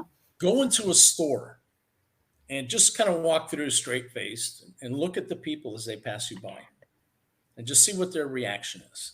Probably not going to get much of a response. Then put this big old grin on your face, just as big as you can get it, like you're almost laughing. And if you want to laugh, go ahead and laugh. And then watch the people as you're passing them. Oh, yeah. Totally different story. Oh, yeah. I do that all the time. I don't know what it is. I don't know why I smile all the time, but I do. Because you're happy. You have perfect cheeks for it. You do, yes. I do. But I'll be walking, and every time I go into the store, or with my friends, whatever, some little old lady or some little old man want me to help them. It's like, can you reach this for me? Do you want nobody asked me for reach something? I'm too short. You did your good deed for the day. But and I'm always like, then I feel like I'm responsible for them. I have to make sure that they get their help, and Absolutely. Yeah. Let me ask you something. Do either of you have a set thing that you do each and every day that you have to do before you go to sleep? Well, yes, I you know why I do what I do? I ground and I shield twice a day. I ground and I shield in the morning and ground and I shield at night. Those are the things that I do, and I have to do that because I'm in the paranormal field. So that's a self-preservation thing. And I give my puppies loves. There you go. That's a beautiful thing. And do you have anything that you do? What do you do, Mama? And I have a conversation with my higher power. And I thank them for allowing me to wake up and hoping that I wake up with as much pain tomorrow morning as I did this morning, because even with pain waking up, the owies and the ooies, I'm awake. Yeah. There you go. You're awake. Breathing. Beautiful thing. Yeah. Every day you get a gift. You open your eyes. You get two gifts. You get to open your eyes, and you get to get going. Now, my ritual that I have to do every single day, and if I don't do it, I have to run to 7-Eleven to get it done or someplace like that, is I have to help at least 6 people to laugh during the day. Oh, yeah. Yeah. That's awesome. No matter what. No matter what. No matter what. That's I remember awesome. one time I was down in Boca Raton and I wasn't feeling it that day. And I had not been out of the house. I didn't even get to, talk to people and things. And I went out that night and I was walking along and there were people walking their dogs and things like that. And I said, where is it? Where is it? Where is it? And they're like, what are you talking about? The smile, the laughter. And they'd start laughing. I go, there it is. Thank you. Stop looking. Found it. I found it. I found a way to get it done. Yeah. Even if you got to call somebody, you don't have to do it face to face. Yeah. Very true. If I've only gotten 5 people, then what I need to do is I need to run to 7-Eleven and get the guy behind the counter The counter to do it. It's like, oh yeah. Yeah, got And it. if they're a good convenience store person, they will laugh. And if they're not, They could just you be should having a bad smile day. when you walk in. No, they I might don't not care. smile. I'm sorry. People should smile. Yeah, but we have bad days. Sometimes No, Bad day. no. I have bad days. Yeah, I mean, but it's but if you go in the next day, like he didn't give up. When he was asking for hotel rooms and he was doing this and he was doing that, people were like, no, I can't do that. Sorry, sir. And it's like, well, maybe you could call your manager, or maybe you could just, ask different I ways. like the part Yeah. with the bank card. you like the bank card. Oh, that was a good story. You That should was tell good. that story. Did you ever find out who took out the other $100 and had the other card? I never found out who did. That was a It could funny. have been. It could have been in one of those machines, and they stole your thing. You know how Yeah, they well, skimmer the thing things? is that I was in Jupiter, okay, and somebody withdrew $100 from my account that was in Orlando, Wow. and the lady that I was talking to, the manager of the bank that I was talking to, was like, we can get you your money back, but getting your ATM card, we have to send it to your house. And I was like, I'm not walking back to my house to get an ATM card. How can we get it further down the road when I can pick it up later along my walk? And that can't be done, sir. And I said, well, okay, so you say it can't be done. So let's think about this for a minute. And I kept asking her in different ways how we could get the bank card sent to a bank ahead of us. And she finally called her manager and she said, listen, how do we do this? How can we do this? And the bank manager, it was actually out of the bank. It was one of the managers that was in corporate. And they said, the only way that you can do it is if you get an auditor to sign off on it. Right. Guess what? Just happened to know one. Auditors were in the bank. There just happened to be auditors in the bank at the time. Yep. And auditors hardly ever go to the banks. Yep. It just happened And that the universe worked again. That's right. When things are meant to be, they are totally meant to be. meant to be. And if you put beautiful intentions out there and you know that they're going to come to fruition, it happens for you. Yep. Right. It just shows up.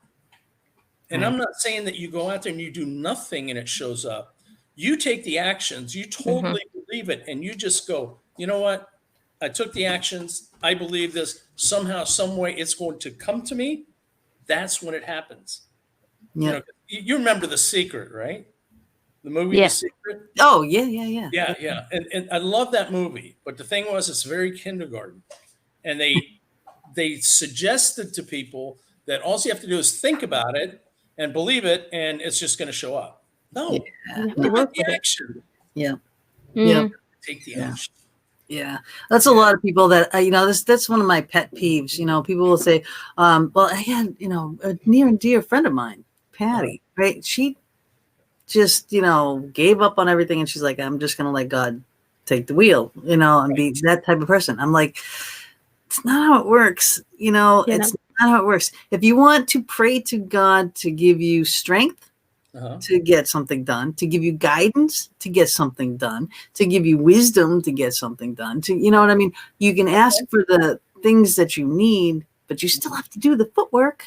Yep. You still have to do it. Yeah. And she'd be like, no, I don't. It's just, and I'm like, well, then I found out she had dementia after that. So, well, that explains things, Yeah, it kind of did. But I mean, I think she knew it was coming, and I think she was just kind of relying on God. But I was just like, oh my God, but so many people do that and get into that thing, and it's like, no. You gotta, praying is a wonderful thing, but pray, for whatever it is that you need at the time to get to the point where you want to be at this time.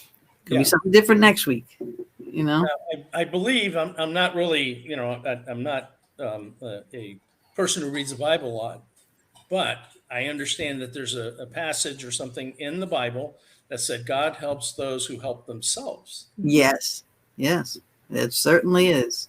Yeah. And I think that's in every version of every Bible. And you know what? The universe helps those who help themselves. Yeah. So it's more than just, like if I believed, I'm going to get a room, and every single night I'm going to have a place to stay, that's great. But if I didn't make the phone calls and talk to the Exactly. people, it never happened. Exactly. Yeah. Anna says, Anna Marie, you must have a relationship with God as well. Yeah, I agree with that. And I definitely believe in God. God saved my life. I told you already, he put that iron curtain down over me when I was saying he doesn't exist. If he existed, then he needs to prove it to me. And he certainly did, because I said he would shut my mind off because my mind was racing all the time. When you're in that throes of alcoholism and drugs and everything else, and life is just, and you just want it to stop. And I said, if there's no God, if there was a God, he would shut my mind up. Bam. Wow. Like a 2x4 upside the back of the head. Oh, wow. Yeah, it was. It was like a bam. And I was just like, holy cow, I'm nuts. This is it. I'm going crazy. They're going to be locking me up next, Well, we can work on that part. You're going to break me out. Okay. I don't want to be locked up, please. No. All depends on who your roommate is. Well, that's true too. Yeah, that's true. That's true. But I mean, all those things, those are, again, stepping stones in that past. I was locked up. I have to admit, the drugs did take me to that place. I did have to go to jail. I was in jail. Okay. There it is. All right. Bam. I own it. I don't ever, I don't deny anything I've ever done, even till today. The thing is, everything that you did back then made you the person that you are today. How many people do you know that say, oh my God, if I could go back and change it? No. Because everything you did back then has made you the person you are today. Exactly. And how would you change if you went back and changed something? Nothing. I know. I wouldn't change a thing. Yeah, because you turn out to be that person who you are. Right. All of the changes, all of the diversity, all of the roller coasters that you rode during your life. Right. Mm-hmm. Here's the thing. When I did finally go to jail, because our wonderful legal system takes about over a year for you to go through the trials and everything before you get sentenced. So in that time, I got sober. I did meet the right people. I met some fantastic, fabulous, like the best willed people on the planet that helped me, that put this backbone in me. Like it's like a freaking 2x4, and I went in there armed to the gills with knowledge, with self-esteem, with everything I needed. And I helped so many women in jail, and it was amazing. You went there for a reason. Aside from the what put you there, you went there because you were needed there. Yes, you were absolutely needed there, and you drew out the beauty of the things that were standing in front of you, that were shown to you. Yeah, I got to call back into anything out. Talk amongst yourselves. I got booted. We got booted out. How rude. You got booted out. We got booted out of the live show on Love Talk. But yeah, there's one thing that you said in the book, which I probably shouldn't say, but Facebook will love me for it. You always wonder who will show up. Yes. Okay. That was my mantra. Yeah. Every day I just ask myself, who's going to show up today? Yep. And I knew somebody every single day was going to show up to help me out. Yep. And that I was going to be able to help. There was an exchange. And the funny thing is that everything that I ever needed because of that, because I truly, truly believed it and I took the action towards it, everything that I needed showed up in 5 minutes. Oh, wait, hold on. There was one time it took 5.5 minutes. See, you went with the ish. Right. I got to tell the truth, I want to change. Hi, Kelly. I want to change the subject just for a second. The bunny suit. How did I know that was going to come up? Please talk about the bunny suit. It's funny because I wanted to become an inspirational speaker. And back then I said motivational. Now I want to be inspirational. And I said, okay, I had my biggest fear was talking in public. I could not speak in public at all. And I was even worse on the radio than on stage. Put a mic in my hand, forget it. Put me on a radio show, I could not say 2 words. I think I've gotten over it a little bit. Just a little bit. Yeah. Now you got this. So I went to this seminar, and I went to two of them, as a matter of fact, and I was supposed to wear something I would never be caught dead in. And then I had to sing in front of 350 people. Can you sing? That's the question. I know. Can you sing? No, I can't. Oh, God. I cannot sing. For some reason, I just don't believe you at this point in time because I hear your voice. Believe me, I can't sing. No. If I started singing, then everybody on the show would just go away.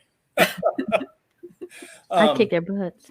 Yeah, but the funny thing is that I decided that this is like 2:00 in the morning, and I'm talking to my wife, and I said, those seminars that I went to did not work. I still have this big fear, so I said I need to break it, and so I had to wear this rabbit suit to sing in front of 350 people, and it's hanging in my closet. And out of the corner of my eye, I see the rabbit suit, and I said, "That's it, I got it. I'm going to take this rabbit suit and I'm going to put it on, and my face shows completely. Oh, but it's, the rest of it is a rabbit with the ears and the pink inside and the pink tail. So I said, I'm going to put this on. I'm going to go, and I'm going to go up to people and say, "Hi, I'm Eddie Rodriguez. How you doing tonight?" And I went, "Yeah, that's just stupid." I love it. Well, hey, I open a fox outfit. I'm like kind of an immature poet. And so I said, I know what I'll do. I'll take the rabbit suit, I'll put the rabbit suit on, and I'm going to go out and I'm going to read my poetry in front of people. And that does several things. Number one, I don't want to be caught dead in a rabbit suit. I'm reading in front of people something that I wrote, which I never wanted to do. So I went out and I started doing it. Now, I'm a man of action. Mm-hmm. As soon as I think of the idea, I got to go out and do it. Yeah. So it's like 2:00 in the morning when I started the conversation. It's about 2:30 now. And I said, okay, I got to grab the poem. I got to grab the suit. I printed up the poem real quick, grabbed my suit, and I went. I left. Where do you go? 2:00 in the morning. What's 7-Eleven. Bar. The bar. The bar. You got to say it. The bar's getting out. And here I am in this rabbit suit, the ears sticking out and stuff.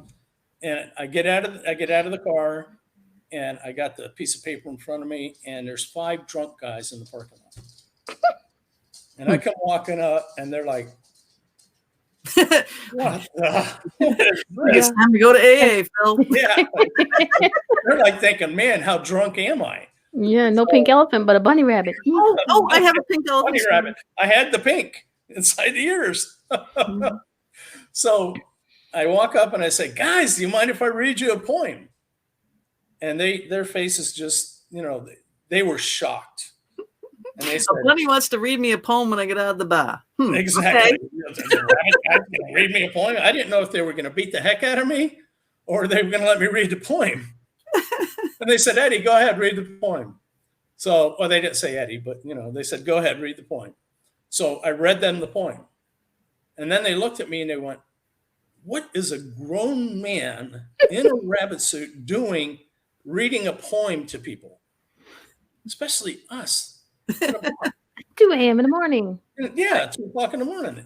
And I'm like, I'm trying to break my fear of public speaking. Right. And they literally applauded me. Oh, see? They clapped. See? So I went inside. No, you wait to get them at the source. Oh, my. Did they go in with you? No, they didn't go in with me. I think they thought I was a little bit nuts. We want to get as far away from this guy as we can. So, and I wound up at like 6:30 in the morning at Bennigan's, just talking with people about spirituality.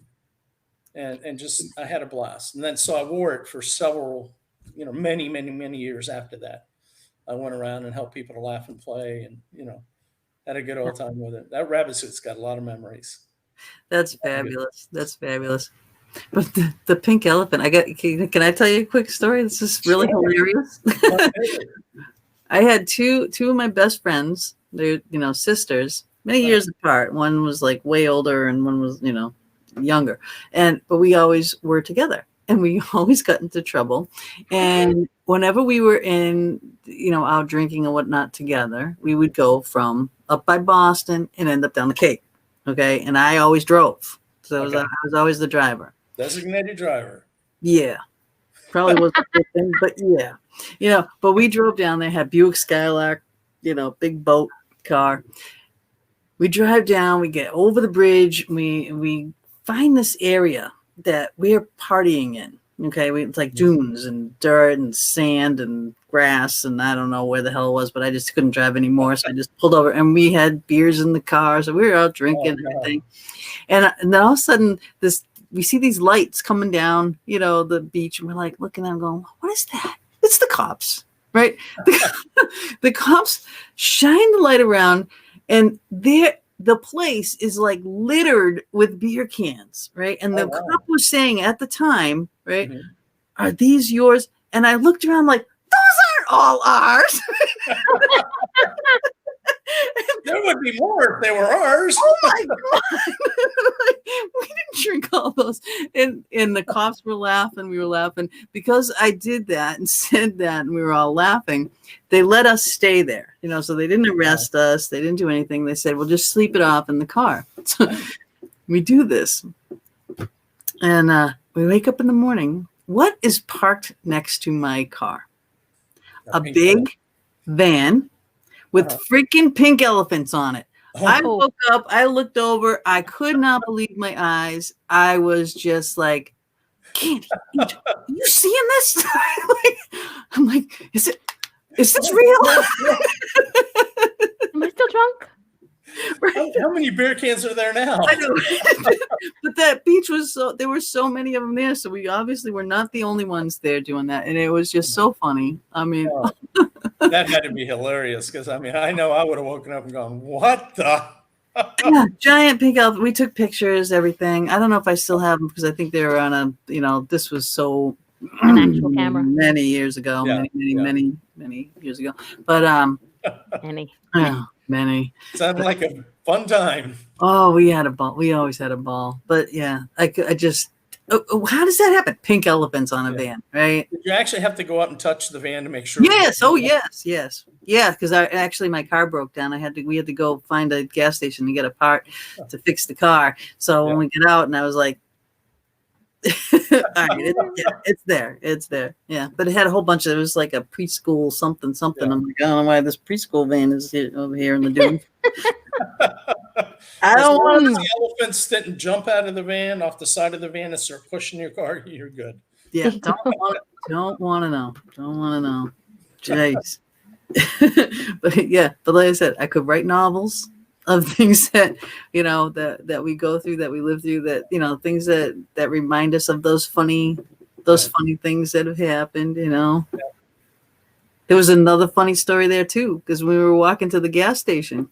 And we were still kind of, kind of walking like this. Yeah, and no one's up. Everyone's sleeping. It's Cape Cod. Everyone sleeps till 10. So we're walking down the street, and I'm looking. I'm going, "Wow, look at that statue." Now, Candy and Angel, right? They were my friends. They're both 4'11", and I'm like 5'7", right? Oh, wow. Okay. So we're walking down the street. Yep. Yeah. Big difference. And I look over. I'm like, "Wow, look at that statue. It's a big poodle, perfectly, on the lawn."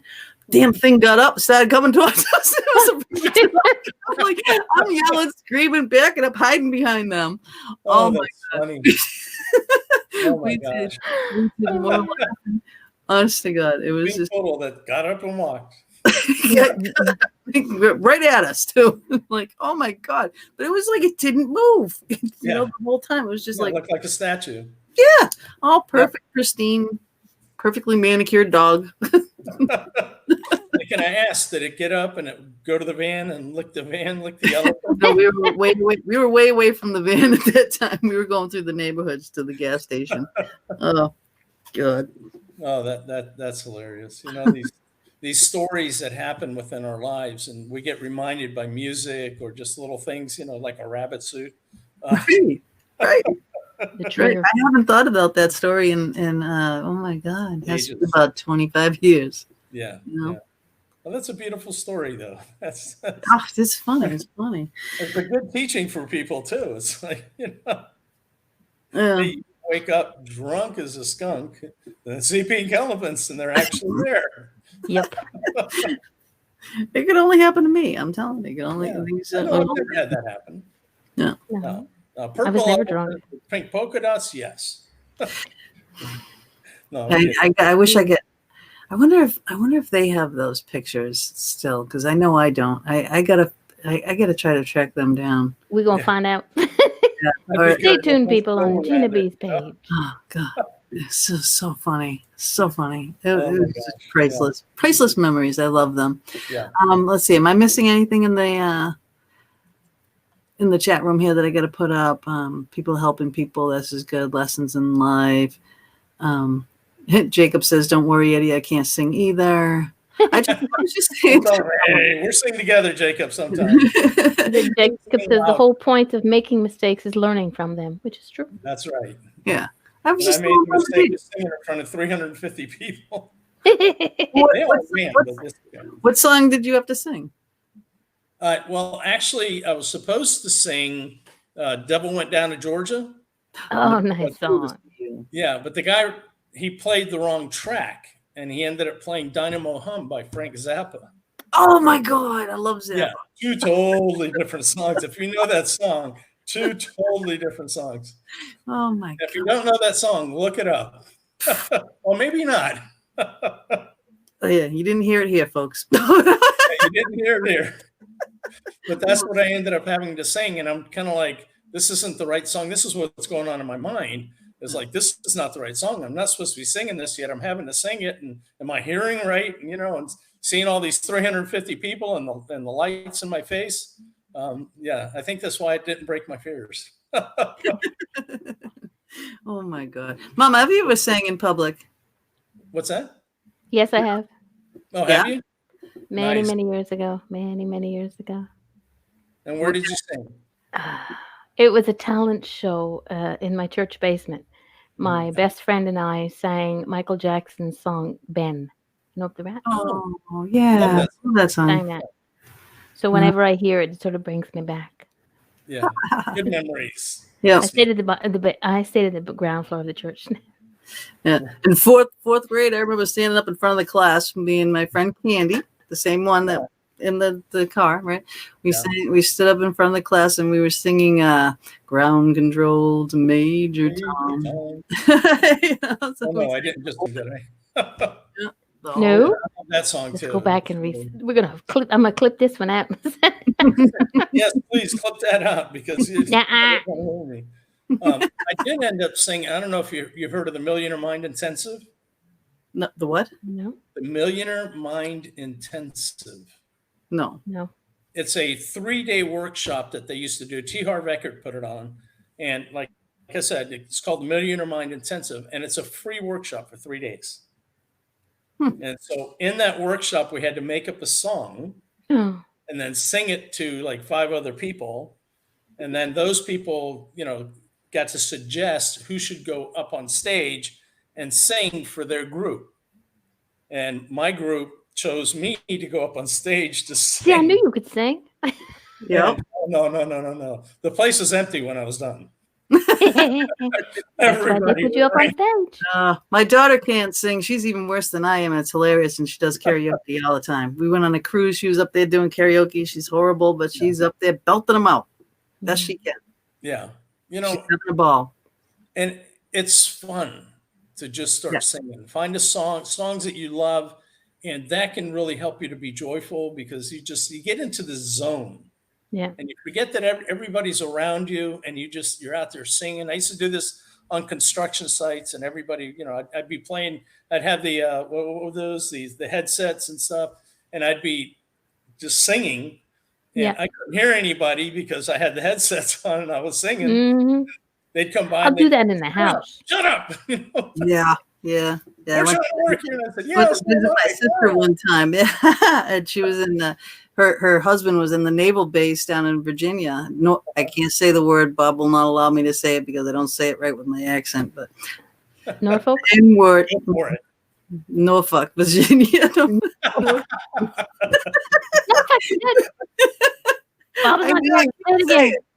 No. I've never been there, but I've been in Norfolk. In Virginia. Know where it is. But I was down visiting them, and I was like, I don't know, 13 maybe years old. And I had headphones on, and, I came in, and I'm sleeping on the couch there visiting, and I'm singing Dust in the Wind, and I must have been like, Dust in the Wind. Love that. My brother-in-law comes down the hall, opens the things up, and goes, you can't sing. I was like, I know. I didn't realize how loud I was singing, or lack thereof singing, but Yeah. Well, I used to go to a workshop called EOB, and it was run by Burge Smith. And Burge used to always say, if you can't sing, sing louder. And if you don't know the words, sing watermelon, watermelon, watermelon.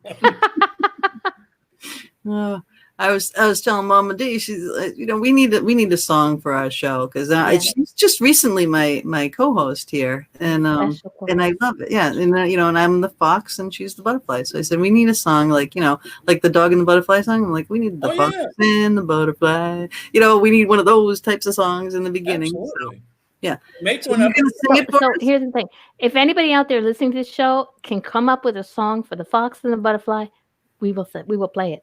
We'll figure it out. We'll play it. It has to be original song. We'll sing it, but we'll play it. Steal someone's song, But come up with a song for us. We need it. Eddie will sing it for us. No. You don't want anybody watching your show, do you? It'll be the outro. That's a good one. Okay, you put people I used to sing at Opryland. I'm sorry? I used to sing at Opryland. Really? Yeah. When they wanted everybody to leave, they say, Eddie, get up to the thing. Oh, the big hook. Get out. Grand Ole Opry. Oh my gosh. Yeah. So we have like a half hour left. We've been talking for an hour and a half, and and we've had like this huge long list of questions in front of us, and I think we had asked out of maybe all of these 3. I hope that's okay with you.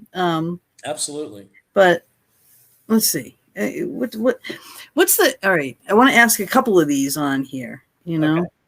Sure. If there was anything you could go back and change, what would it be? Nothing. Perfect. Absolutely nothing. It was so beautiful the way it all fell together, that if I went and I changed one little thing about it, it might change the whole dynamic of the walk. So nothing. All right. Now, there was a lot about the mindset. To get where you are now and get that happiness in you and that joy and that, just zest. So how important is the mindset? And can anybody have this mindset? Yes, anybody can have this, and it's absolutely critical. Mindset sets the tone for everything in your life. If you have the right mindset, and if you can build this mindset, you can decide what your mindset's going to be, and you can change it from moment to moment. See, that's the beauty of it. People say, well, I've been like this all my life, and that's just the way that I am. Okay, you've been that way all of your life, but does that mean that from this moment forward, you still have to be like that? If you don't like it, change it. Yeah. And I'm not going to sit here and tell you, and I'm going to sugarcoat it and say, oh my gosh, it's so easy to do.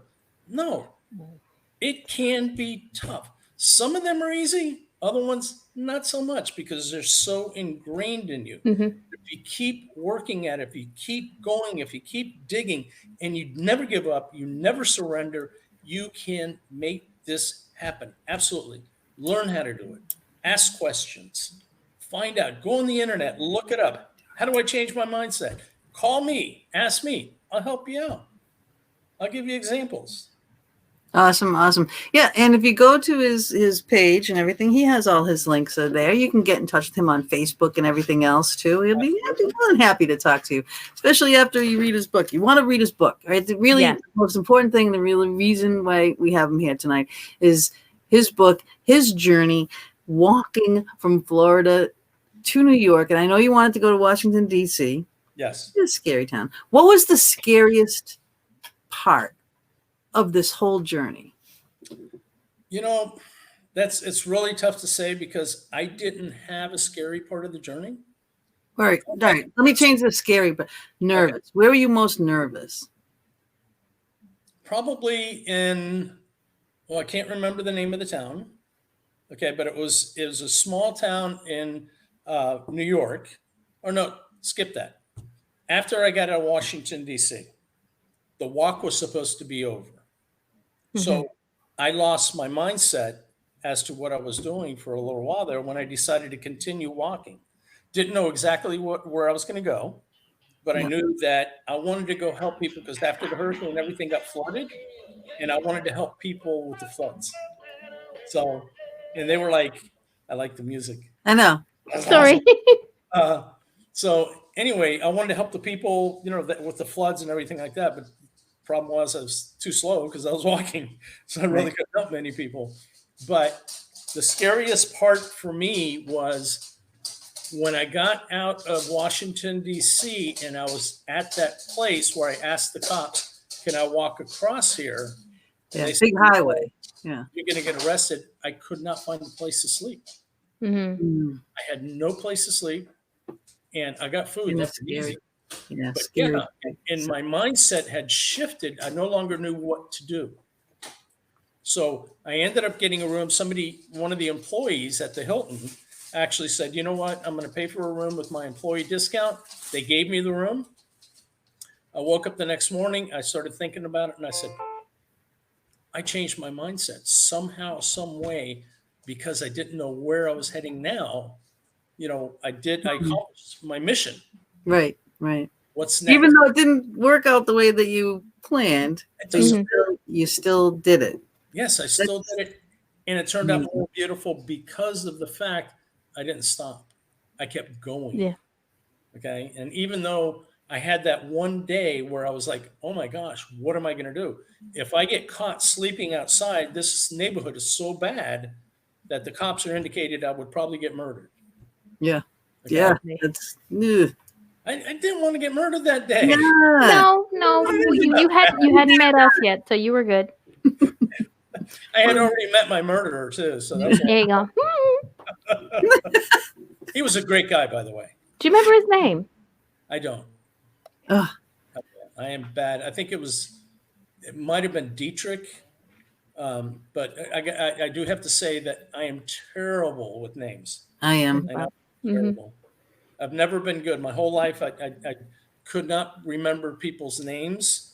And because, I'm not blaming the cerebral hemorrhage, but circumstance after the cerebral hemorrhage is that I would meet somebody.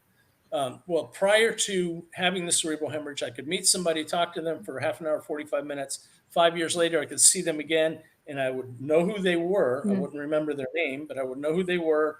And if you give me long enough, I'd remember what we were talking about. Yeah. After the cerebral hemorrhage, I would meet somebody at a network meeting. I would talk to them for 15, 20 minutes, a half an hour. I'd go to the other side of the room. If they came to the other side of the room 5 minutes later, I'd reintroduce myself like I'd never had met them. Wow. Yeah, it's gotten better since then. Right. Yeah. That's training, right? Like physical therapy and training and stuff like that to help. Names. Yeah, names. A guy I had on the show one time was saying, if you're bad with names, you just repeat the name. So as you're talking, if I'd say, Eddie, what about this? Blah, blah, blah, blah, blah, blah, and blah, blah, blah, and Eddie, and blah, blah, blah, blah, blah, and Eddie, and you keep saying it. I can't do that. It's like, it can work in certain circumstances, but there's also that one where, you say their name and then you look at them and you put an image with that name. Mm-hmm. And so, honey suit, Eddie. Sorry. Honey suit. There we go. The world is now going to really look this one. What was that guy's name? The one with the bunny suit? Eddie Rabbit, right? Eddie Rabbit. Oh, yeah. There we go. It worked. It's, it hasn't worked for me, but I know it can work, especially for a little while. Absolutely. What do you say is the main driving force of your life? The main driving force of my life, I would say, is the people. It's, when I start thinking about all of the things that I have gone through and all of the things that I can teach and help share, and it's not really so much teaching, it's sharing. Yeah. I have so many things that I can share with people, points that really worked for me and may work for other people. And if I can share those points and I can touch at least one person, then I've done my job, but I want to touch more. Yep. I'm collecting 10 million smiles in my lifetime.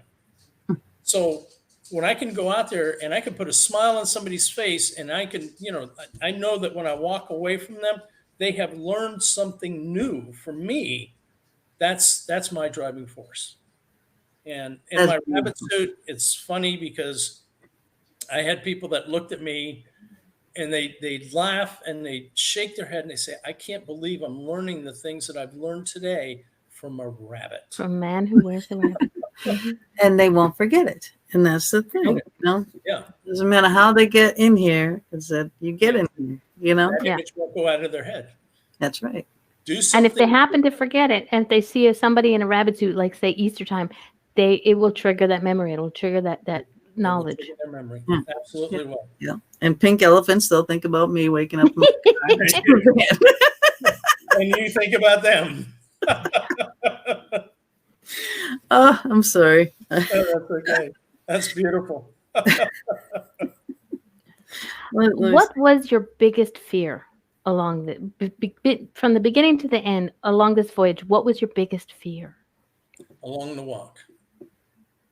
That's a tough one. That maybe I won't accomplish my mission. That probably had to be my biggest fear, is that I would somehow do something that didn't finish it. So, and I wanted to definitely finish it. And so I used that motivation to keep me going. And, the funny thing is that when I started out the walk, there were people that made bets, literally made bets among themselves that I wouldn't even make it out of Florida, that I wouldn't make it to South Florida.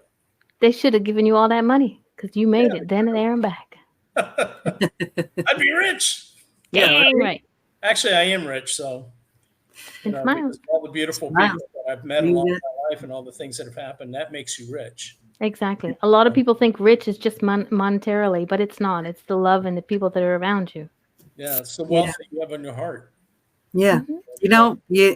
We all wake up in the morning, we all open our eyes, we all breathe, you know what I mean? We all get from A to B. However, some are in a Porsche and some are in a cart. Exactly. But pulling the cart behind them. But you never know.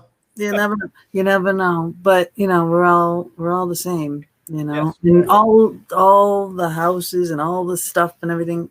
Yeah. When it's your time and you're gone, you can't take it with you, You're absolutely done. So, I mean, if you can't make a difference in this world, then are you living for the money?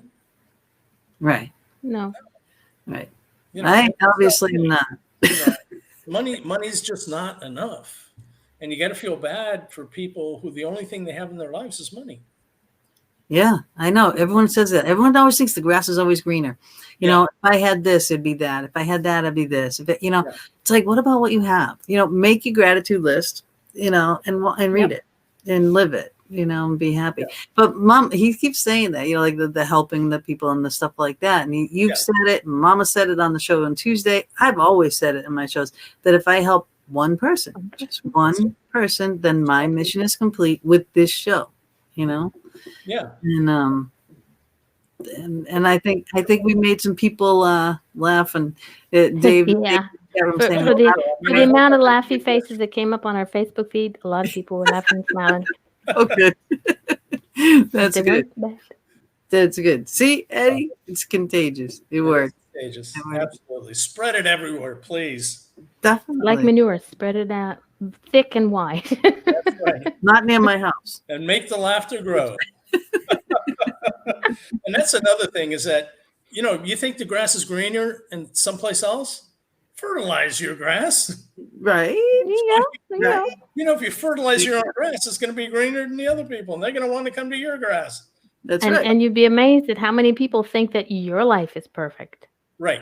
Yeah. And they don't, because you don't know what energies you put out there. Right.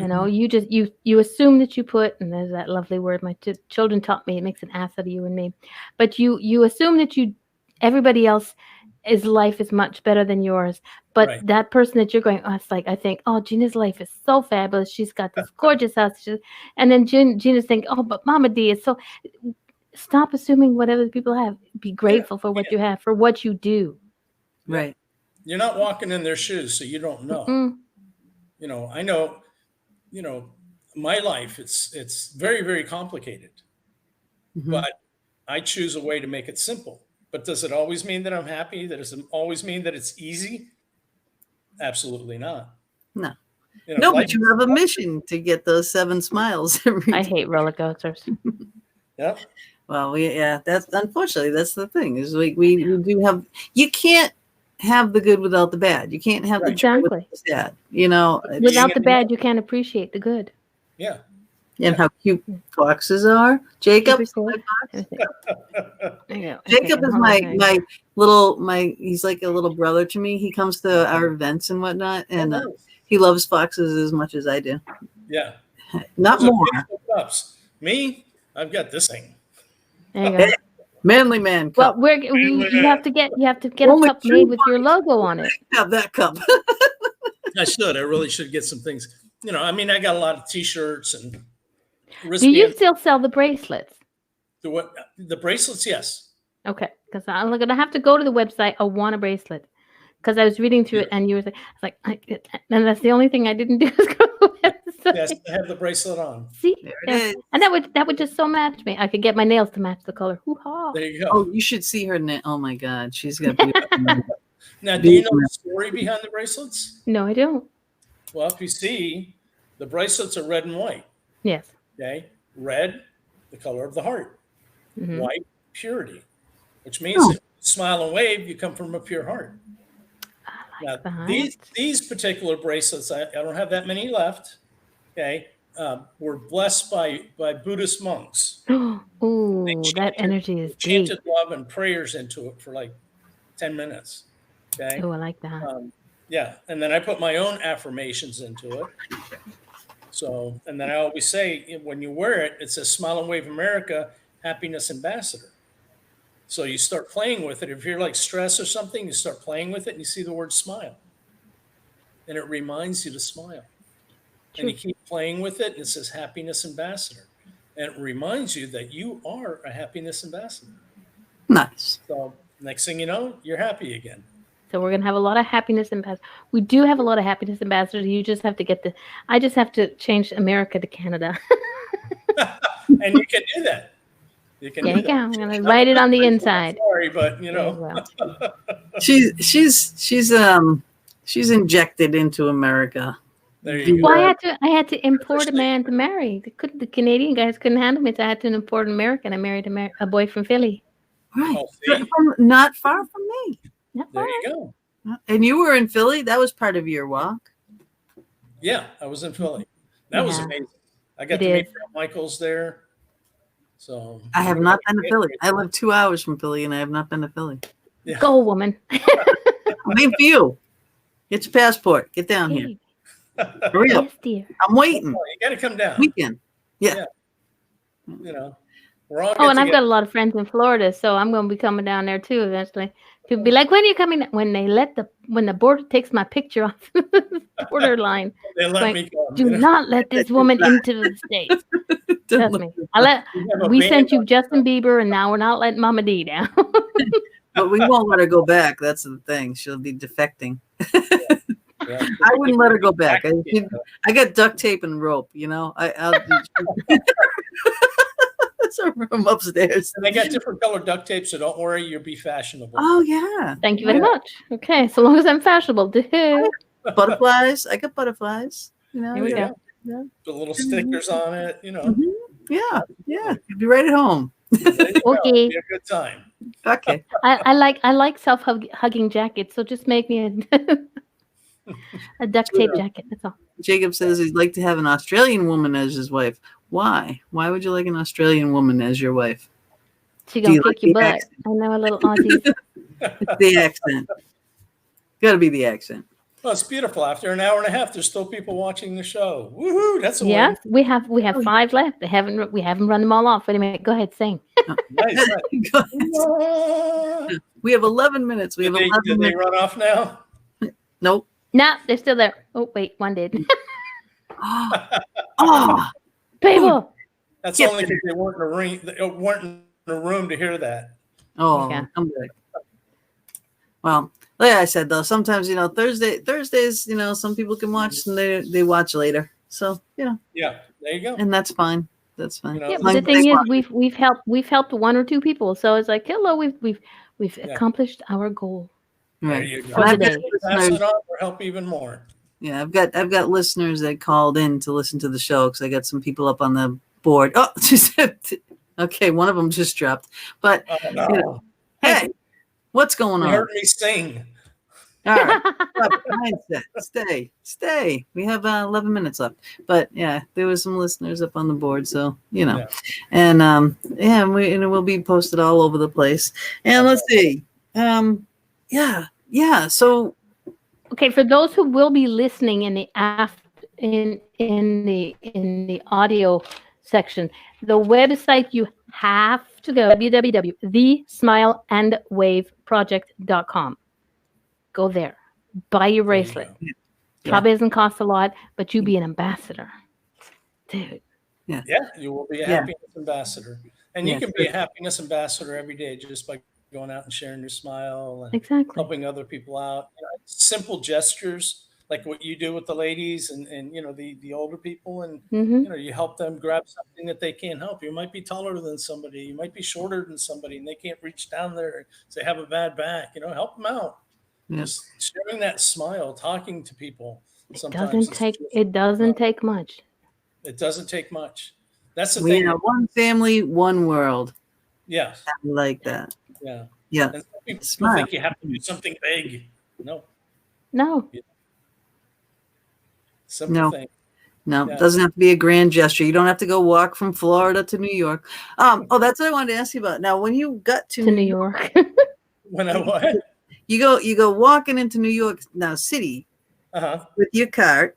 Mm-hmm. That I've been there. I mean, a few times. New York, Manhattan. There is just people everywhere. I don't know how you were walking with that cart. Oh my God. I've got that chapter, The Ant in the Matrix. Yep. Mm-hmm. Yep. That was a good scenario. Good analogy. It's funny because in New York City, they don't pay attention to a lot of things because they've seen everything. Oh, yeah. But when you're a man walking through New York City, dragging a cart behind you, they pay attention. Yeah. And it is so funny because it makes a difference. They notice you something that they've never seen before. And so they get curious and they start asking questions. They're like, why are you doing this? Da, da, da, da. And, when you do things that are different, the beauty of it is that when you talk to people, you're getting the core of them, the real them, because a lot of people sometimes, I'm not going to say a lot of people, but some people put up a front. Yep. Mm-hmm. Okay? And you talk to them, you don't get to talk to the real them. No. But when I did my rabbit suit, when I was dragging that cart behind me, I was talking to the real. That was close. Yeah. Because you're freaking them out. You're like, oh my gosh. And they're like, oh, hey, they get excited. And, and they're happy and they're joyful and they're smiling. And they want to understand. They want to know what is this different thing that's standing in front of them. Exactly. And and anybody can do this. Anybody can do this. You don't have to dress in a rabbit suit. You don't have to drag a cart across the country. Mm-hmm. Just be you, but be a unique you, because you know what? When you just let yourself be yourself and you're not putting up a front, people feel it. They know it. Yeah. And it's like inviting them in to find out more. And then that's the point where you can go, hey, listen to all these things. Mm-hmm.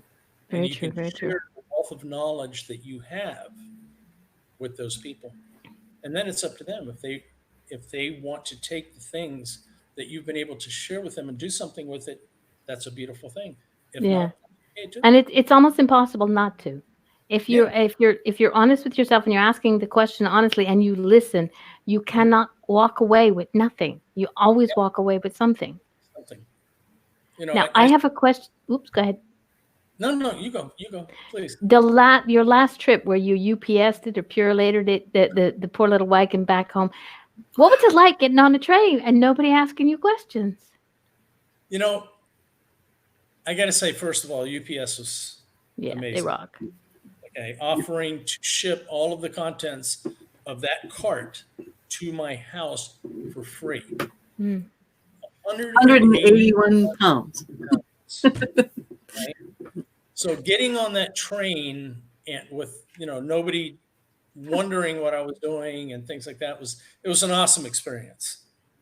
But the funny thing is because that's just the way that I am. I ended up talking to so many people on that train and sharing stories, not just the walk or anything like that, but about each other and about life. And it was a joy. It really was a joy. So to be able to get on that train and I knew I was heading back. It was the final leg of the journey.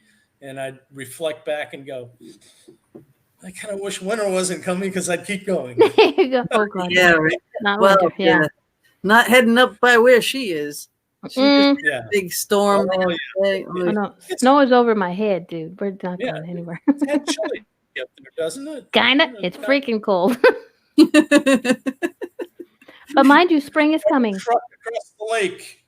Yeah, you could. You actually could. Yeah. No, I know. It's my sister lives in Minnesota, and my nephew, when I went over there to go visit her, and it was summer when I went to go visit. I did not visit the winter. Never.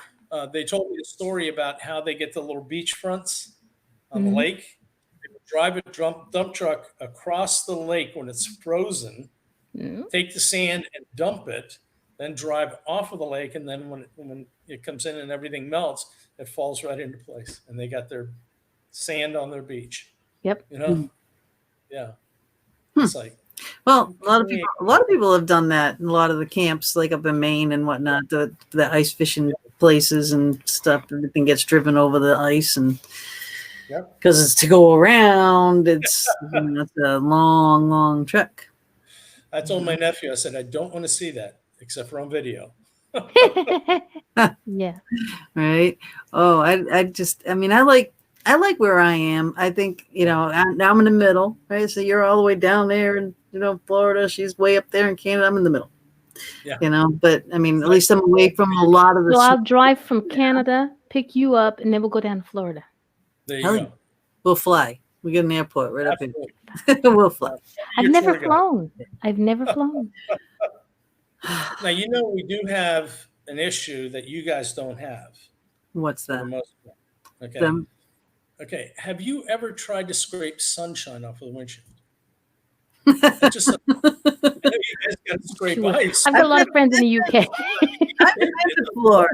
I've been to many places in Florida. St. Pete. I like St. Pete, and I love St. Augustine. I definitely have been to Florida. It is hot, though. You got to go in the right time. So in the summertime, you die there. You can't live without air conditioning. Oh, I hate air conditioning. It's very humidity and kind of gloomy in Pennsylvania. Humidity's killer. Humidity's killer. But the thing is that the Carolinas and places like that, they get just as hot during the summer. Yeah. They really do. Not in the winter, but during the summer they get just as hot. Yeah, they get some nice beaches and some good fishing. Oh yeah. Mm-hmm. Do you like fishing? I love to fish. Huh? Yeah, I just asked you if you like fishing. Oh, I used to love to fish. Every summer at midnight, I would be on the bridge fishing for shark. So I've caught a 7-foot shark in the Outer Banks. Did you? Yeah, off a pier. 7-foot shark. Yeah, I love the Outer Banks. Yeah. I love the Outer Banks. When I walked through there, I wanted to go fishing, but I couldn't, So, but the Outer Banks is absolutely fantastic. Awesome. Beautiful. If anybody gets a chance to go to the Outer Banks, I suggest you go. It's really nice. Right. Yeah, and go to Roanoke and all that kind of stuff too. It's Roanoke is amazing. There are so many different amazing places in this country. There are. Be able to visit, a lot of them. And if you do go someplace, make sure that you walk around and start talking to the people. Yeah. Get to know the indigenous people of wherever you are, because you get so much culture, and you get to find out all the things that you think are different about them. You find out that really at the core, we're all pretty much the same. Right. We really are. Right. I love talking to people. Bob will deter me from talking to people sometimes. We're gonna hang out more. I'm like, hey. Yeah, so we are down to our last 90 seconds. Please go get his book. Go to that website. I should put that banner up one more time here. The website is www.thesmileandwaveproject.com. Right. Go there. Go there. And if you go there and you don't want to buy anything, you don't have to. But next time you're walking down the street, make sure you wave at somebody just across the street, because afterwards they'll be going, "Who the heck was that?" Yeah, I don't know, but they're gonna put a smile on your face. Right. All right, we're down to 60 seconds on. We can stay on here, okay? Because we can stay live on Facebook, but we only got 47 seconds now. Next week we have chakras and chakra healing and chakra meditation. Third eye meditations. Yeah, so all these meditations with Susan Shumsky or whatever her name is. We have her next week. Okay, now we've done all the business part. Yeah, the business part's done. And our guest tonight, Eddie Smile Rodriguez. It's been a pleasure having you in the Fox Den with us. Thank you so much. This definitely took a turn for the better, I think, as opposed to such a formal interview. So I can love never be formal with us.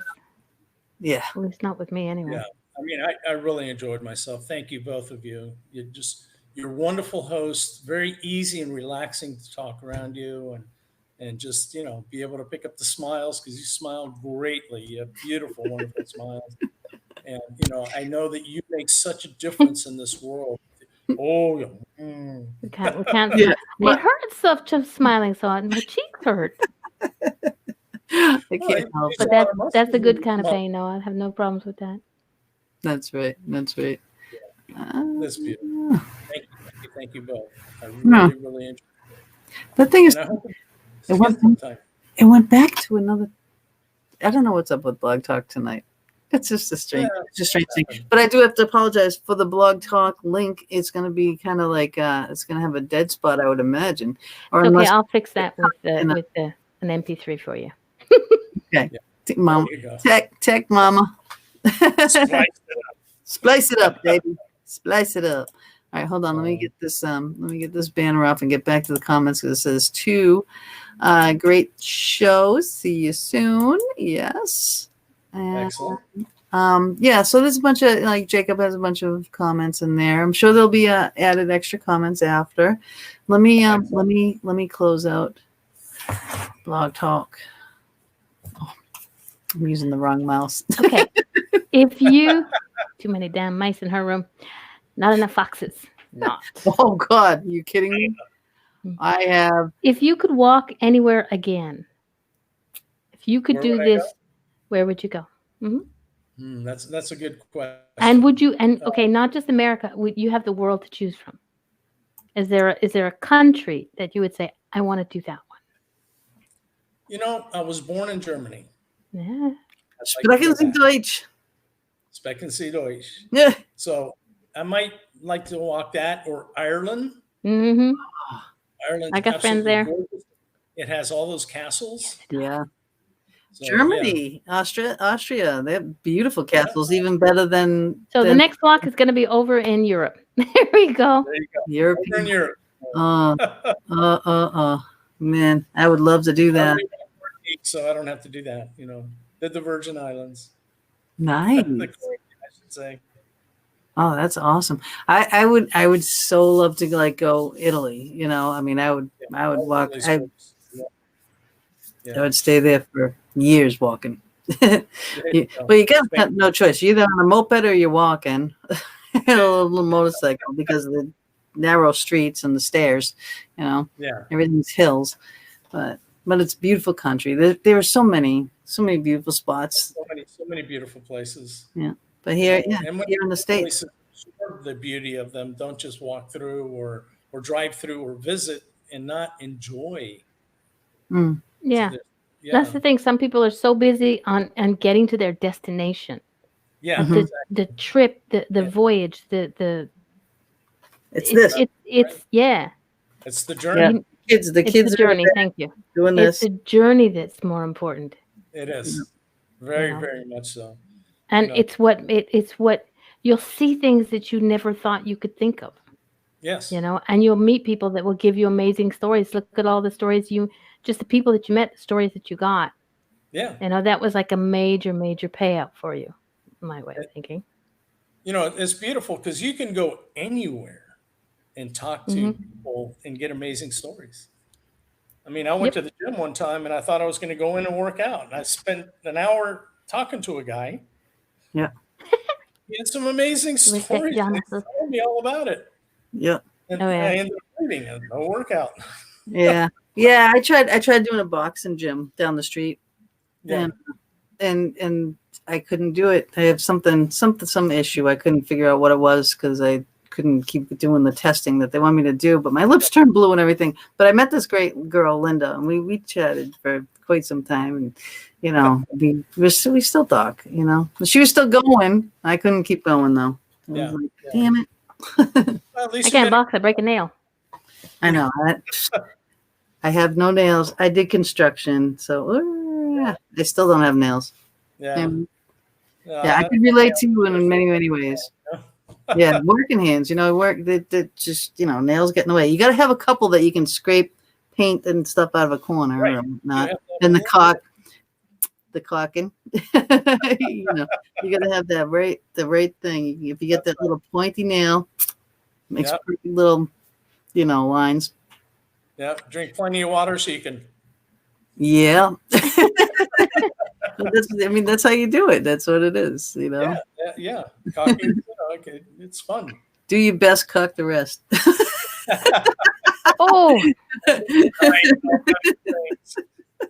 wonderful. Oh, we had so many sayings. My brother, the one with the brain tumor, he used to work with me all the time, painting and light construction and whatnot. And we'd go in, and a room would look out of level, but it wasn't. And we'd say his term. It was an optical contusion.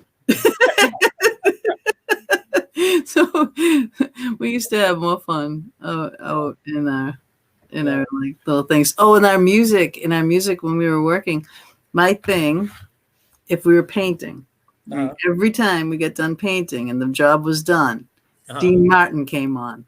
I had to play my Dino. That's awesome. Yeah. My brother would be like, "Oh God, it's coming, isn't it?" Like, yeah, it is. Here he comes. But did you sing to it? Oh yeah. Oh God, top of my lungs. Windows down. The whole world heard me. There you go. Yep. That's a beautiful thing. Get on the mountaintops and sing it to the world. Clear. You want a town cleared out? Call me. Yeah. Well, I did that a lot in Tennessee. I'm just kidding. I didn't really sing at Opryland, but I know that. Bad jokes that I tell. No, they were great. Yeah. But it really was. It was really fun having you on here. It was. And you are going to write another book. When that book gets done, then definitely let me know. Let us know. And you will be back here with us. Yeah. I should steal it for my show on Sundays. Oh yeah, she's got Angel Meadows.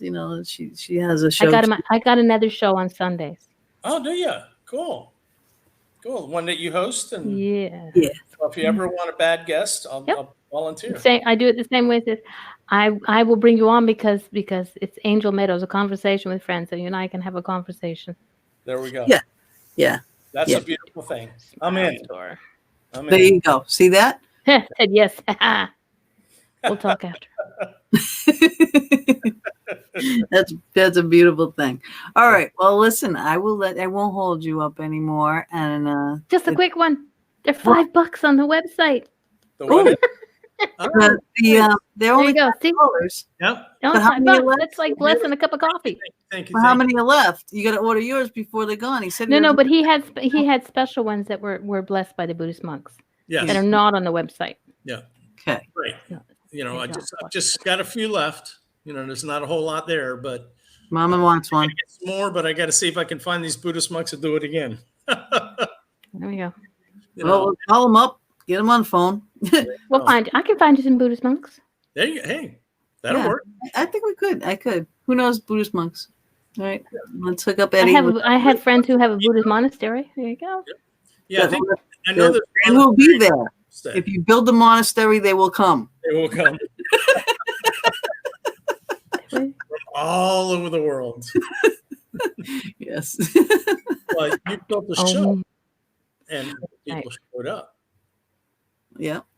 Yeah. You build a show, and they come. Yeah, that's true. Congratulations. Why, thank you. And thank you so much for allowing me on the show, for asking me to be a guest. I had a wonderful time. For torturing you through an hour and 2 hours. Yeah, 2 hours. That just flew by. It really did. I mean, I had fun. Even the dogs had fun. You heard them barking, right? I know. Mine didn't even. Oh, this place is puppy friendly. It's a puppy friendly zone. Wait a minute. Onyx stuff. Wait.